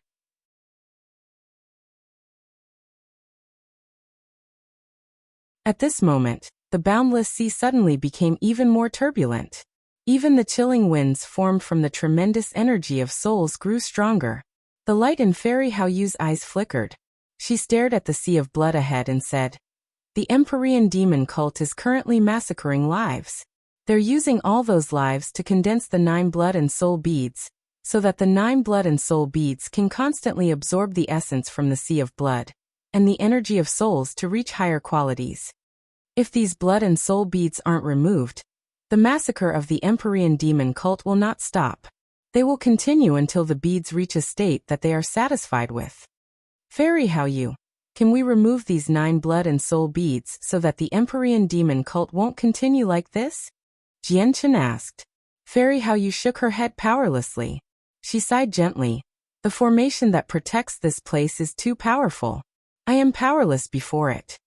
At this moment, the Empyrean demon orb that originally floated there without moving suddenly arrived above Houston. A blood-red light fell from the orb, completely surrounding Houston. Houston had already established a vague connection with the artifact spirit of the Empyrean demon orb. When the light covered him, a thought from the artifact spirit entered his head at the same time. Houston's face froze before becoming surprised. He raised his head and stared at the Empyrean demon orb with some astonishment. After a moment of hesitation, he said to everyone, "The artifact spirit of the Empyrean demon orb has told me that I can directly ignore the obstructions of the formation and enter the place." Fei He's eyes narrowed. Suddenly, she turned towards Houston, or more accurately, the Empyrean demon orb above Houston. After staring at it for a while, she said to Houston, "You must know that the formation is so powerful that even chaotic primes may die. If you really do enter the formation as the artifact spirit has said, even I won't be able to save you once your life is in danger. Uncle Xiao, you must not risk it." Jian Chen voiced his objection. He deeply understood just how terrifying the great elder of the Empyrean demon cult was. He also did not believe a god artifact would be able to cross through a formation cast down by an expert that powerful. That was unless the Empyrean demon orb possessed great origins, making it almost heaven-defying like the Innate Tower. However, he had heard that the Empyrean demon orb was just the famed treasure of the greatest demon monarch of the demon's world, the Empyrean demon monarch. Although it was a god artifact, it was still quite far off from the apex. Xin Jian and Sacred Feather both tried to stop Houston as well. They did not want Houston to take this risk, where he would have to leave his life to the hands of an artifact spirit that could easily run off by itself. Suddenly, powerful pulses of energy appeared from behind them. All the spaces in the headquarters gently trembled at that moment, giving off tremendous pressures. All the formations in the headquarters of the Empyrean demon cult had been activated at that moment. Countless formations interlinked with one another, forming an extremely tremendous killing formation in the end. The killing formation surrounded the entire castle. The three vice leaders of the Empyrean demon cult have returned. They've activated all the formations. Fei He stared backwards and said with composure. Jian Chun, Sacred Feather, Houston, and Xin Jian were unable to remain as cool as Fei He. Their hearts all sank, and their faces became extremely stern. "There's no time. Let me try to see whether I can get through the setup here," Houston said firmly. He ignored everyone's attempts at persuading him. With determination, he entered the formation without looking back. Aside from the fact that he wanted to ruin the Empyrean demon cult's plans of creating the blood and soul beads, there was another factor to his actions, and that was the artifact spirit. Houston understood that there was something extremely important to the artifact spirit here through communicating with the artifact spirit. At the same time, there was a huge fortune for himself. With the Empyrean demon orb over his head, Houston used the Empyrean demon arts. Demonic aura wrapped around him, and he had already entered the terrifying killing formation that protected the pool of blood. As soon as he set foot in the killing formation, terrifying killing intent permeated the surroundings. Just the killing intent had almost torn Houston into shreds. If it were not for his Empyrean demon arts and the Empyrean demon orb above his head, he would probably fail to even endure the killing intent. Jian Chun, Shen Jian, and Sacred Feather all stood outside the formation as they stared at Houston nervously. However, they could not help but let out a sigh of relief when they saw how the killing formation did not attack Houston as he advanced through it with great difficulty. At the same time, the three of them felt extremely doubtful. Why was such a powerful killing formation rendered useless before Houston? Fei He stared at the Empyrean demon orb above Houston's head without blinking at all. Surprise filled her face. She understood just how terrifying the killing formation was more than anyone. It was enough to kill chaotic primes, yet Houston, who was just an overgod, was actually able to move through it as he wished by relying on a god artifact. This shocked her greatly. The Empyrean demon orb, the Empyrean demon cult, the Empyrean demon orb, the Empyrean demon cult. Fei He murmured as the light in her eyes flickered. As Houston advanced through the killing formation with great difficulty, he was like a dead leaf in the wind, swaying from side to side. Even though the killing formation did not activate, The invisible killing intent that filled it was still difficult for him to endure. He basically needed to use all the strength that his body could provide to take each step. As a result, he advanced at an extremely slow rate. At this moment, 3 figures shrouded in demonic auras gathered together within the headquarters. We've searched through the entire headquarters, but we've failed to find any intruders. At the same time, we activated the formation as soon as possible, so it's impossible for them to escape here without us sensing it. Where are they hiding? One of them growled. If Jianchen was present, he would directly recognize this voice as Huai'an's. Then maybe the intruders have gone to the forbidden grounds, said Yi Huaiyue, who was wrapped up in a demonic aura. Her voice was slightly weak. After she finished speaking, there was a fit of coughing. Clearly she was injured. The forbidden grounds? Impossible. Huaiyan and the other vice leader cried out after they heard Yi Huaiyue's words. The demonic aura around them began to churn violently as well. If their faces were visible, it would be quite evident that as soon as they thought that the intruders might have entered the forbidden grounds, their faces had paled. Soon, the 3 of them moved, flying as quickly as they could towards the forbidden grounds. Even though they did not believe the intruders would be able to find the hidden forbidden grounds, even though they knew the Great Elder had personally cast down supreme formations there, they still did not dare to be careless. They would rather believe it than dismiss it. This was because they deeply understood just how important the forbidden grounds were. Once anything happened to the forbidden grounds, the Great Elder would never spare them. Jianchen, Xinjian, and Sacred Feather were all relieved as they stood by the pool of blood. Houston had already passed through the killing formation successfully, arriving above the pool of blood safely despite the fright. Afterwards, he directly dove into the sea of blood below under the protection of the Empyrean demon orb, disappearing from the vision of Jianchen and the others. On the other hand, Fei He raised an eyebrow. She looked behind and said, "The 3 vice leaders are currently hurrying over. Stay here, and don't come out. I'll go stop the 3 of them. Remember, if you don't want trouble, you can't reveal yourselves before them." With that, Fei He van at the same time. Primordial realm laws permeated the side of the pool, completely erasing their presences. Jianchen, Shenzhen, and Sacred Feather hid their presences with their full strengths as well. They did their best to hide themselves as they stared at the sea of blood nervously and anxiously.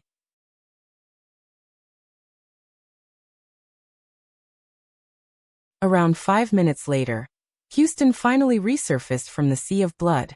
There was explicit excitement and joy on his face as he stared at his hands. Around 5 minutes later, Houston finally resurfaced from the sea of blood. There was explicit excitement and joy on his face as he stared at his hands. There were 9 thumb-sized red blood beads in his hands. Each bead was translucent and extremely bright, shining with dazzling red light. It seemed like pieces of red quartz. However, each bead pulsed with extremely powerful energy that was enough to surprise over gods and even make the expressions of God Kings change. The energy within the 9 beads was just too powerful. If it erupted at that moment, it would be enough to unleash devastating might, easily killing over gods. Jianchen, Shenzhen, and Sacred Feather all noticed the 9 blood beads in Houston's hands. They all became very stern. These 9 beads should be the blood beads condensed from the essence of blood that Fei He mentioned. The Empyrean demon cult has put in so much effort into condensing these blood beads, but they've all been taken away by Uncle Xiao. So there'll definitely be a great disturbance from the Empyrean demon cult. Jianchen's heart was rather heavy. He could tell just how important this place was to the Empyrean demon cult from the formations here.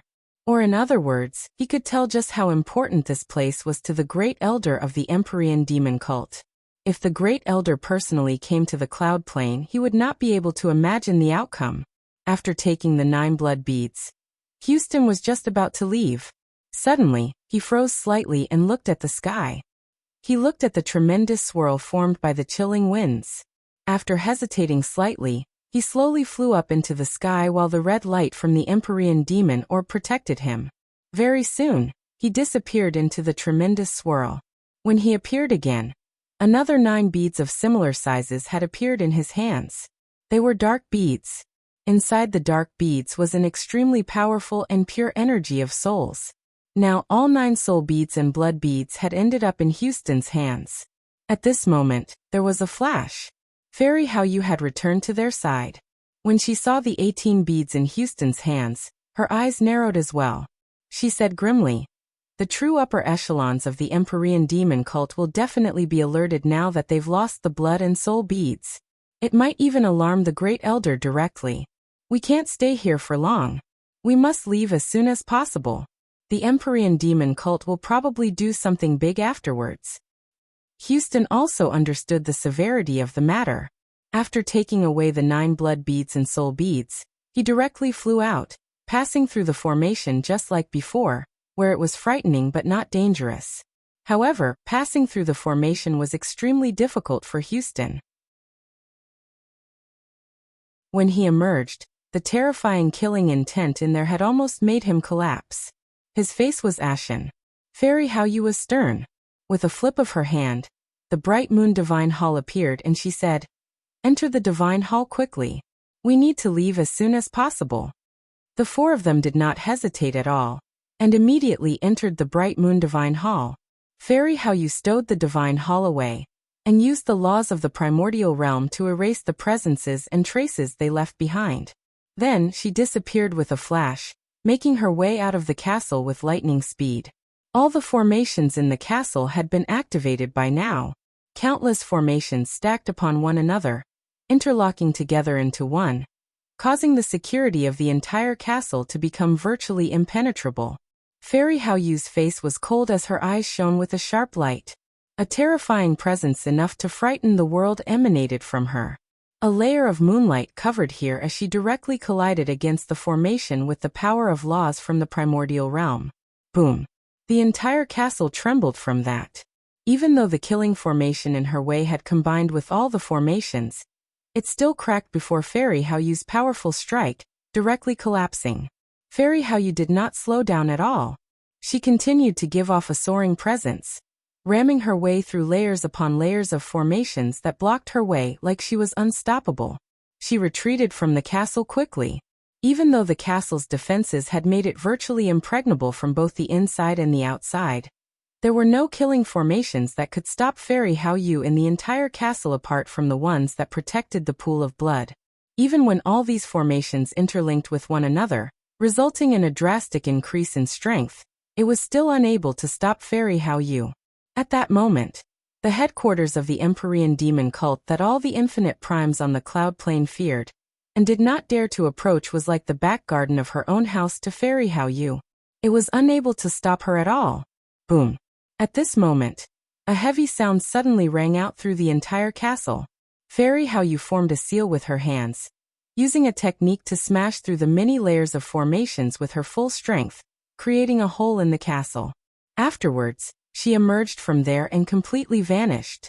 At the same time, shackles condensed from moonlight force trapped the 3 vice leaders in there. Their bodies were bound, completely immobilizing them. At this moment, the demonic aura around the 3 of them pulsed violently. They roared out at the same time, and under their full strength, they finally reduced the shackles around them to pieces. Then, they vanished from there silently.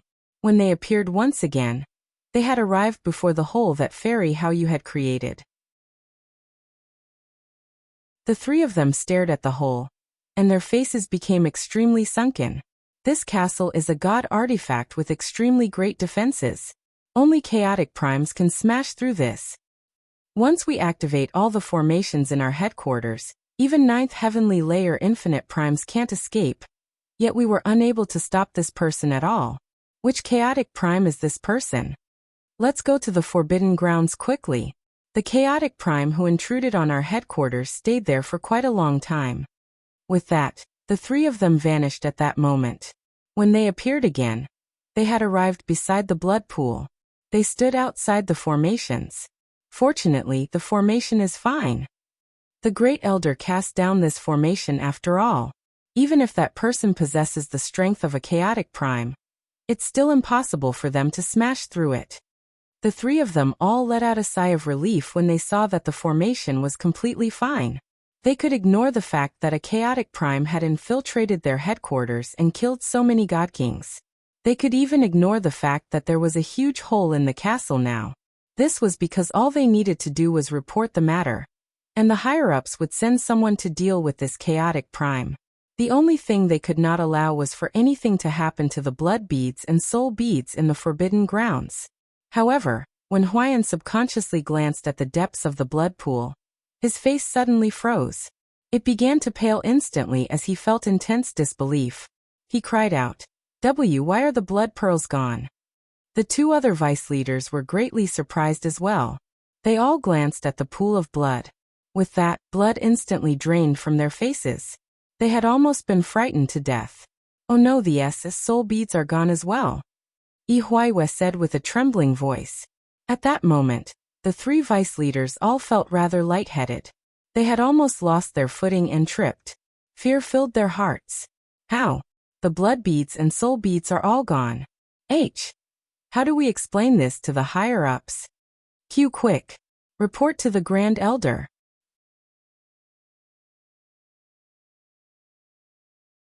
In an unknown space extremely distant from the cloud plane, there stood a huge, striking divine hall with a tremendous presence. It gave off a terrifying pressure that was enough to scare the world. In an unknown space extremely distant from the cloud plane, there stood a huge, striking divine hall with a tremendous presence. It gave off a terrifying pressure that was enough to scare the world. The divine hall seemed to be able to rule over an entire region. Even the independent, unknown space seemed to bow down before it, kneeling at the divine hall's feet. At this moment, two balls of light suddenly appeared in a silent, dark secret room at the top of the divine hall. They tore through the darkness like two bolts of lightning, giving the dark room some light. The Empyrean Demon Orb. This is the presence of the Empyrean Demon Orb.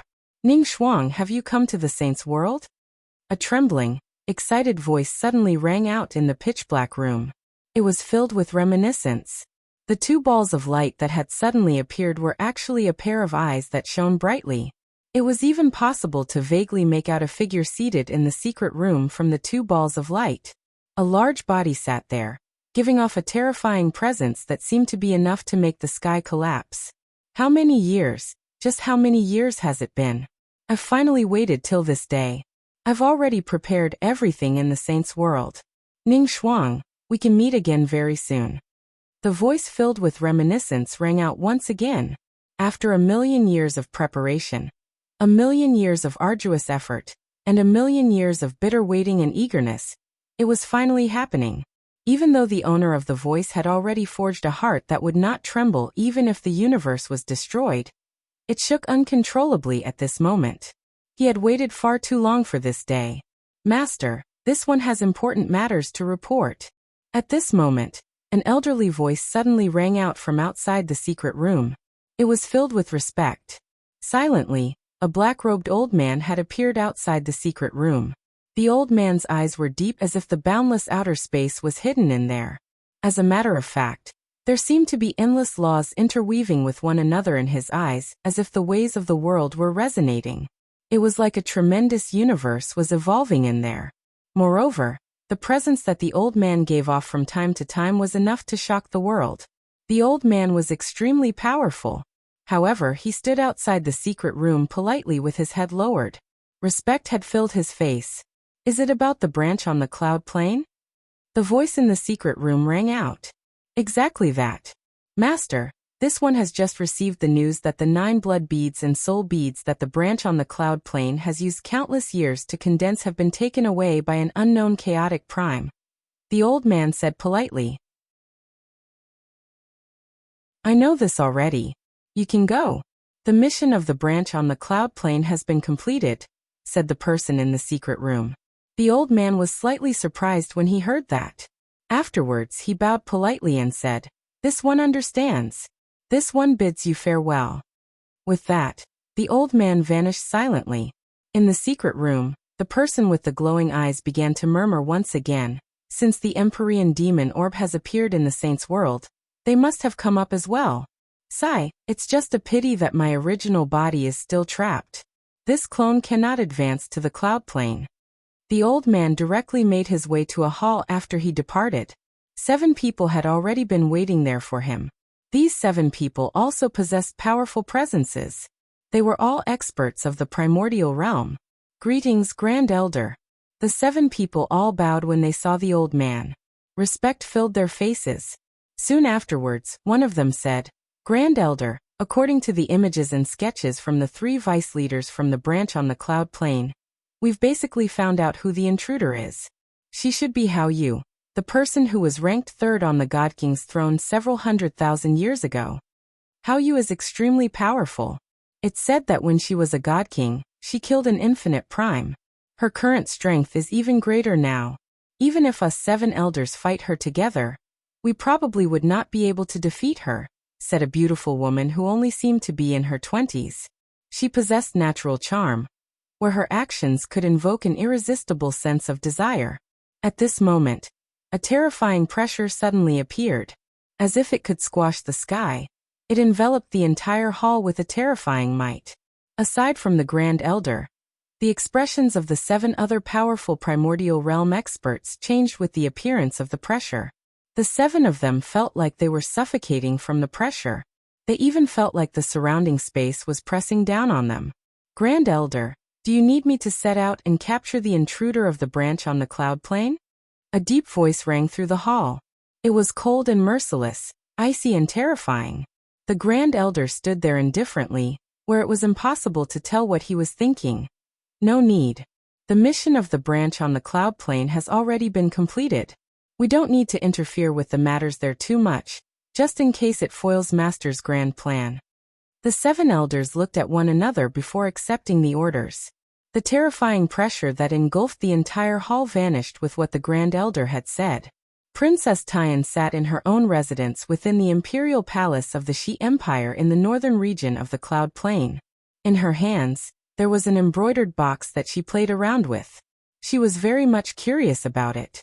Just what is Jianchen giving to my aunt and uncle?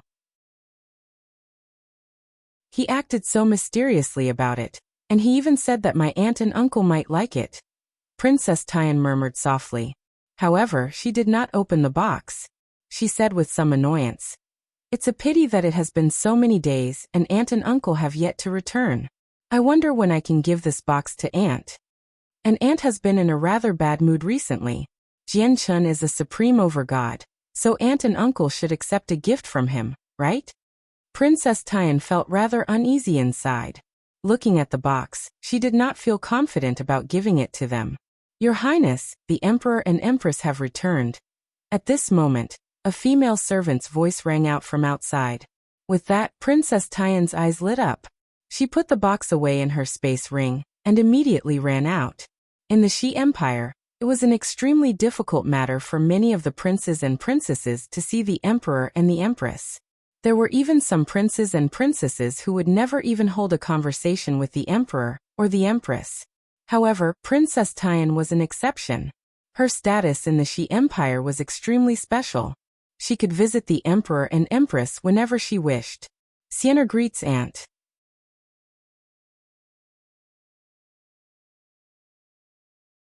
Princess Tian bowed within a luxurious residential palace with a faint smile on her face. She seemed to be composed and leisurely, without appearing stiff for rules at all. Princess Tian bowed within a luxurious residential palace with a faint smile on her face. She seemed to be composed and leisurely, without appearing stiff for rules at all. Before her stood a graceful, dignified woman behind a screen. The screen obscured her appearance, only revealing a blurry figure. She was the Empress of the Shi Empire. "Oh, it's Sienna. I've just returned, and you've come to see me. You sure receive news fast," the Empress said from behind the screen. Her voice was kind and filled with warmth. "A lot of things have happened in the Empire during this time.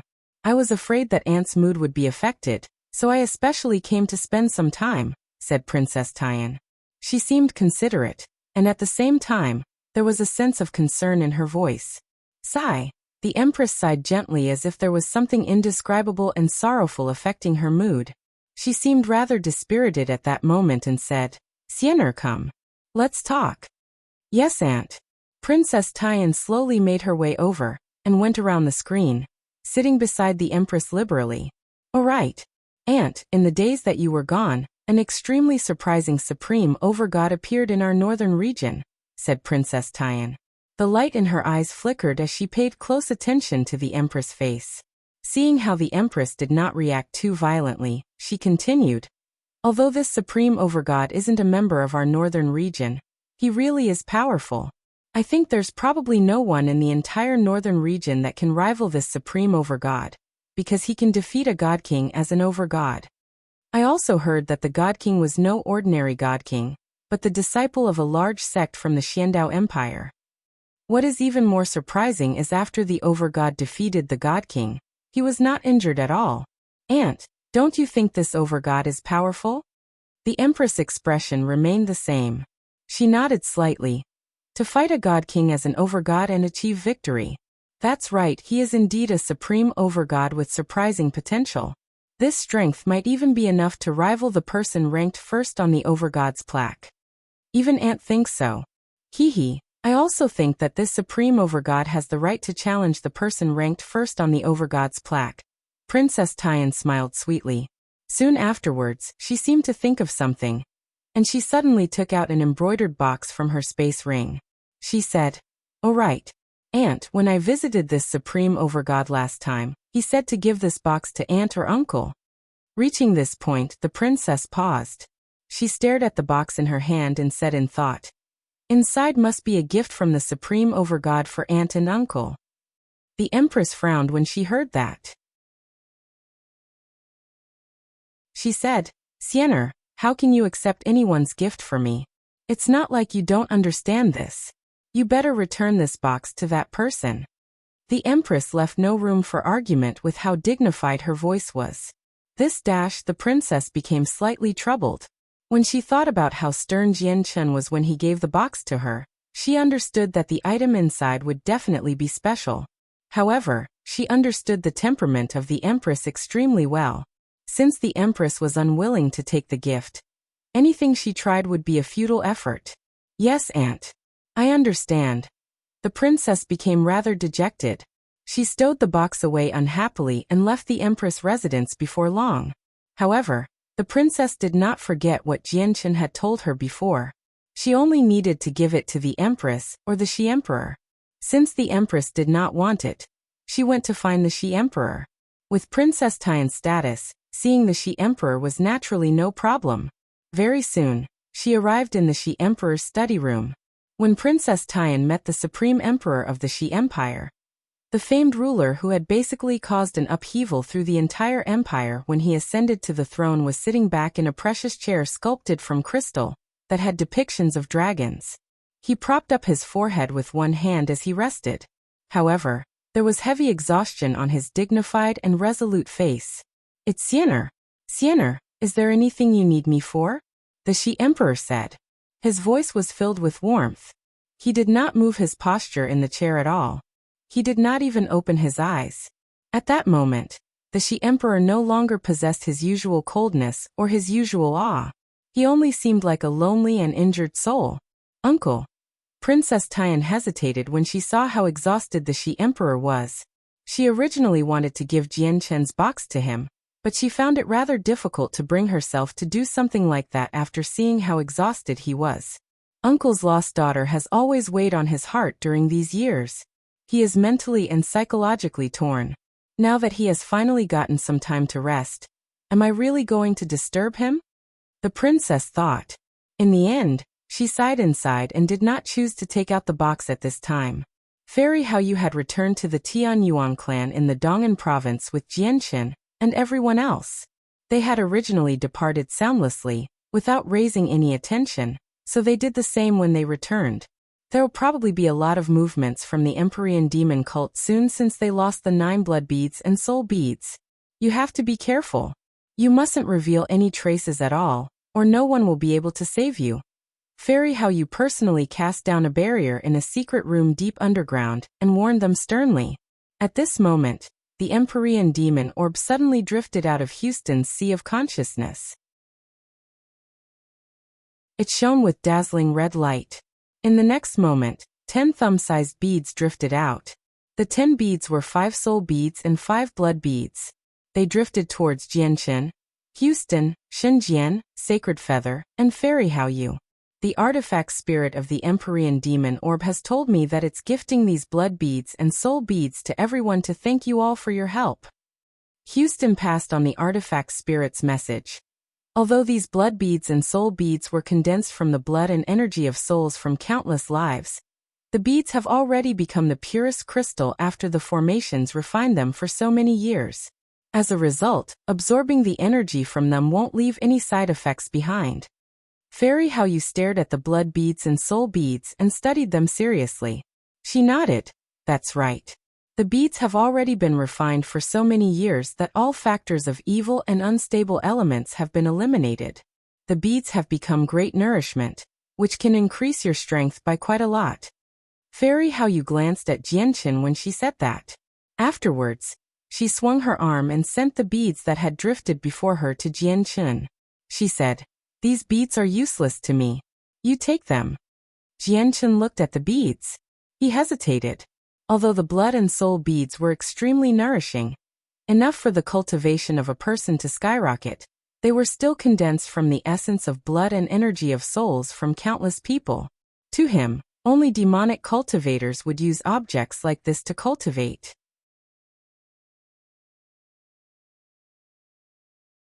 Xinjian and Sacred Feather also became hesitant as they looked at the blood and soul beads. Like Jianqin, they did not accept the beads. Xinjian and Sacred Feather also became hesitant as they looked at the blood and soul beads. Like Jianqin, they did not accept the beads. A while later, Xinjian said, "Although I'm not a part of any righteous way, I don't belong to any demonic path either. The Empyrean demon cult has slaughtered countless individuals, using their lives to condense these beads. Even if they can greatly increase the cultivation of a person, I would be no different from a person who walks the demonic path if I use them." With that, the two beads before Xinjian returned to Houston. He said sternly, "Houston, these things don't suit me.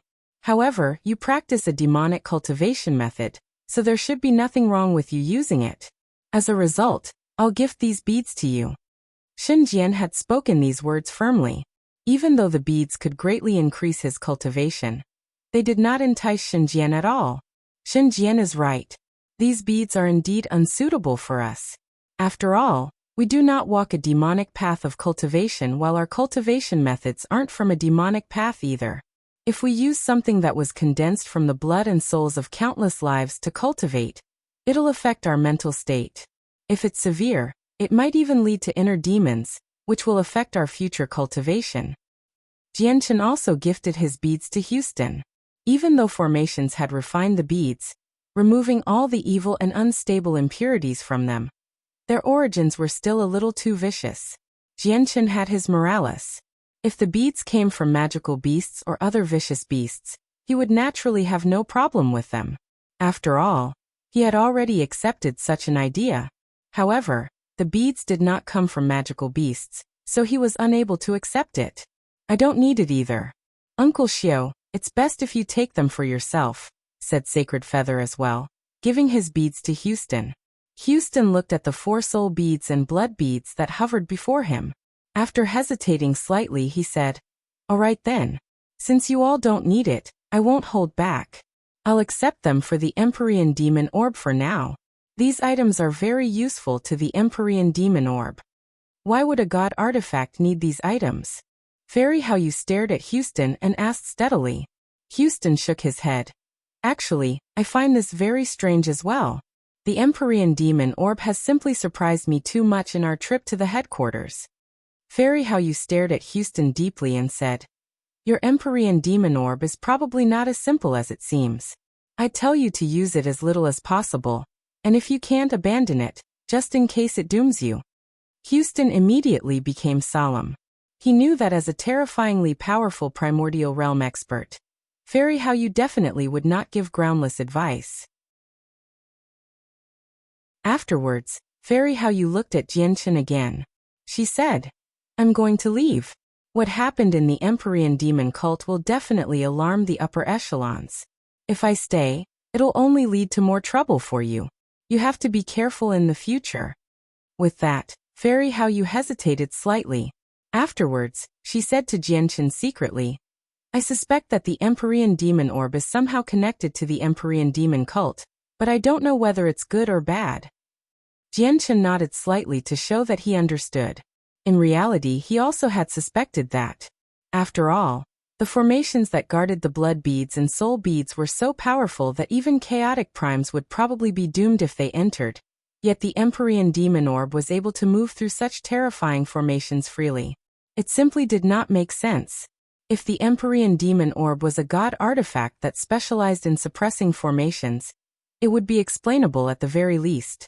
However, Jianchen had learnt from the sword spirits that the Empyrean demon orb was the famed treasure of the strongest demon monarch of the demon's world, the Empyrean demon monarch. It could both attack and defend, but there were no rumors of it being able to suppress formations. As a result, this could only be explained as the formations in the headquarters of the Empyrean demon cult had been set up in a special manner, where they would be useless against the Empyrean demon orb. However, the part that Jianchen did not understand was that one came from the demon's world, while the other was in the saint's world. Why would they be connected? Jianchen did not think too much of the name, as who knows how many people who shared the same names and surnames existed in the world. It just happened too frequently. After a simple farewell, Fei He vanished silently from the secret room. In the secret room, Jianchen had stated his doubts over why the Empyrean demon orb could move through the formation so easily. Unfortunately, Houston also had no idea because he had only been following the orders of the artifact spirit in the Empyrean demon orb. However, when Houston asked the artifact spirit, it told him that it had seen the formations before, so it knew the method to go through them. Clearly, everyone did not believe this answer, as Houston and the artifact spirit had never undergone any procedure to get through the formation. Instead, they had directly swaggered in, passing through in a straight line. The artifact spirit of the Empyrean demon orb is hiding secrets from us, thought Jianchen. Then he took our space ring and passed it to Houston. He said sternly, Uncle Xiao, it's no longer safe for you to stay here with the soul beads and blood beads. There are some divine crystals in there. You have to go to the Heavenly Moon Empire as soon as possible, and then go to the Blood Sun Empire through a teleportation formation there.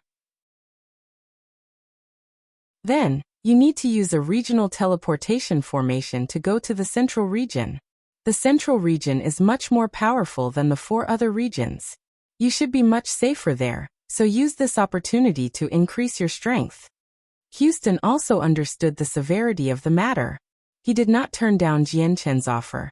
He immediately left the Tianyuan clan after bidding farewell to everyone. He had obtained the blood and soul beads, so the matter that took priority was naturally increasing his own strength as soon as possible. Now that the Empyrean demon cult had lost such treasures, it would be extremely likely that they would send even more terrifying experts here. The senses of the souls from primordial realm experts were so terrifying that no matter how well he hid in the southern region, he would not be able to escape a primordial realm expert search. Once the beads were exposed, the consequences would be unimaginable. Houston left through the teleportation formation in the forbidden grounds of the clan. In order to avoid any suspicion, Jianchen, Shenjian, and Sacred Feather immediately charged for the front lines. Now the ceasefire period was just about to end. A huge army had gathered on the side of the Divine Kingdom once again. Standing on the reconstructed walls in the face of the enemy, the soldiers of the 3 armies gathered several dozen kilometers away from the fortress. Where they gathered, demonic aura formed thick, black clouds, causing the world there to descend into darkness. On the castle walls, many god kings gathered on the side of the Divine Kingdom of Pingtian. However, their attitudes towards Jianchen had changed drastically when they saw him this time. They all greeted him with smiles. Jianchen looked at them and discovered some unfamiliar faces. After a simple introduction, he learnt that they were reinforcements from the empires in the southern region. However, their enthusiasm left Jianchen rather troubled.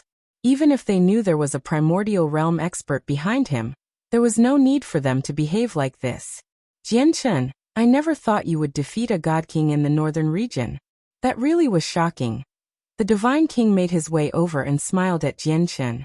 Only with that did Jianchen understand. His victory over a god king in the northern region had already spread to here. Look, the Empyrean demon cult seems to be retreating, a god king said in surprise from the castle walls. Everyone immediately redirected their attention away from Jianchen, staring up ahead at the camp of the three armies. With their eyes, they were naturally able to see what was happening several dozen kilometers away clearly in such an open area. Jianchen also clearly saw the three armies camped there. They were actually retreating at this moment, gradually disappearing from everyone's view. You're tuning in to the Li Mei's Wuxia Whispers YouTube channel. We're so grateful for your support, and don't forget to subscribe to join us on this incredible journey through captivating stories. Your generosity through donations truly makes a world of difference, as it's the primary source of revenue that allows me to expand and enhance this channel for you. Thank you from the bottom of my heart for being a part of this adventure.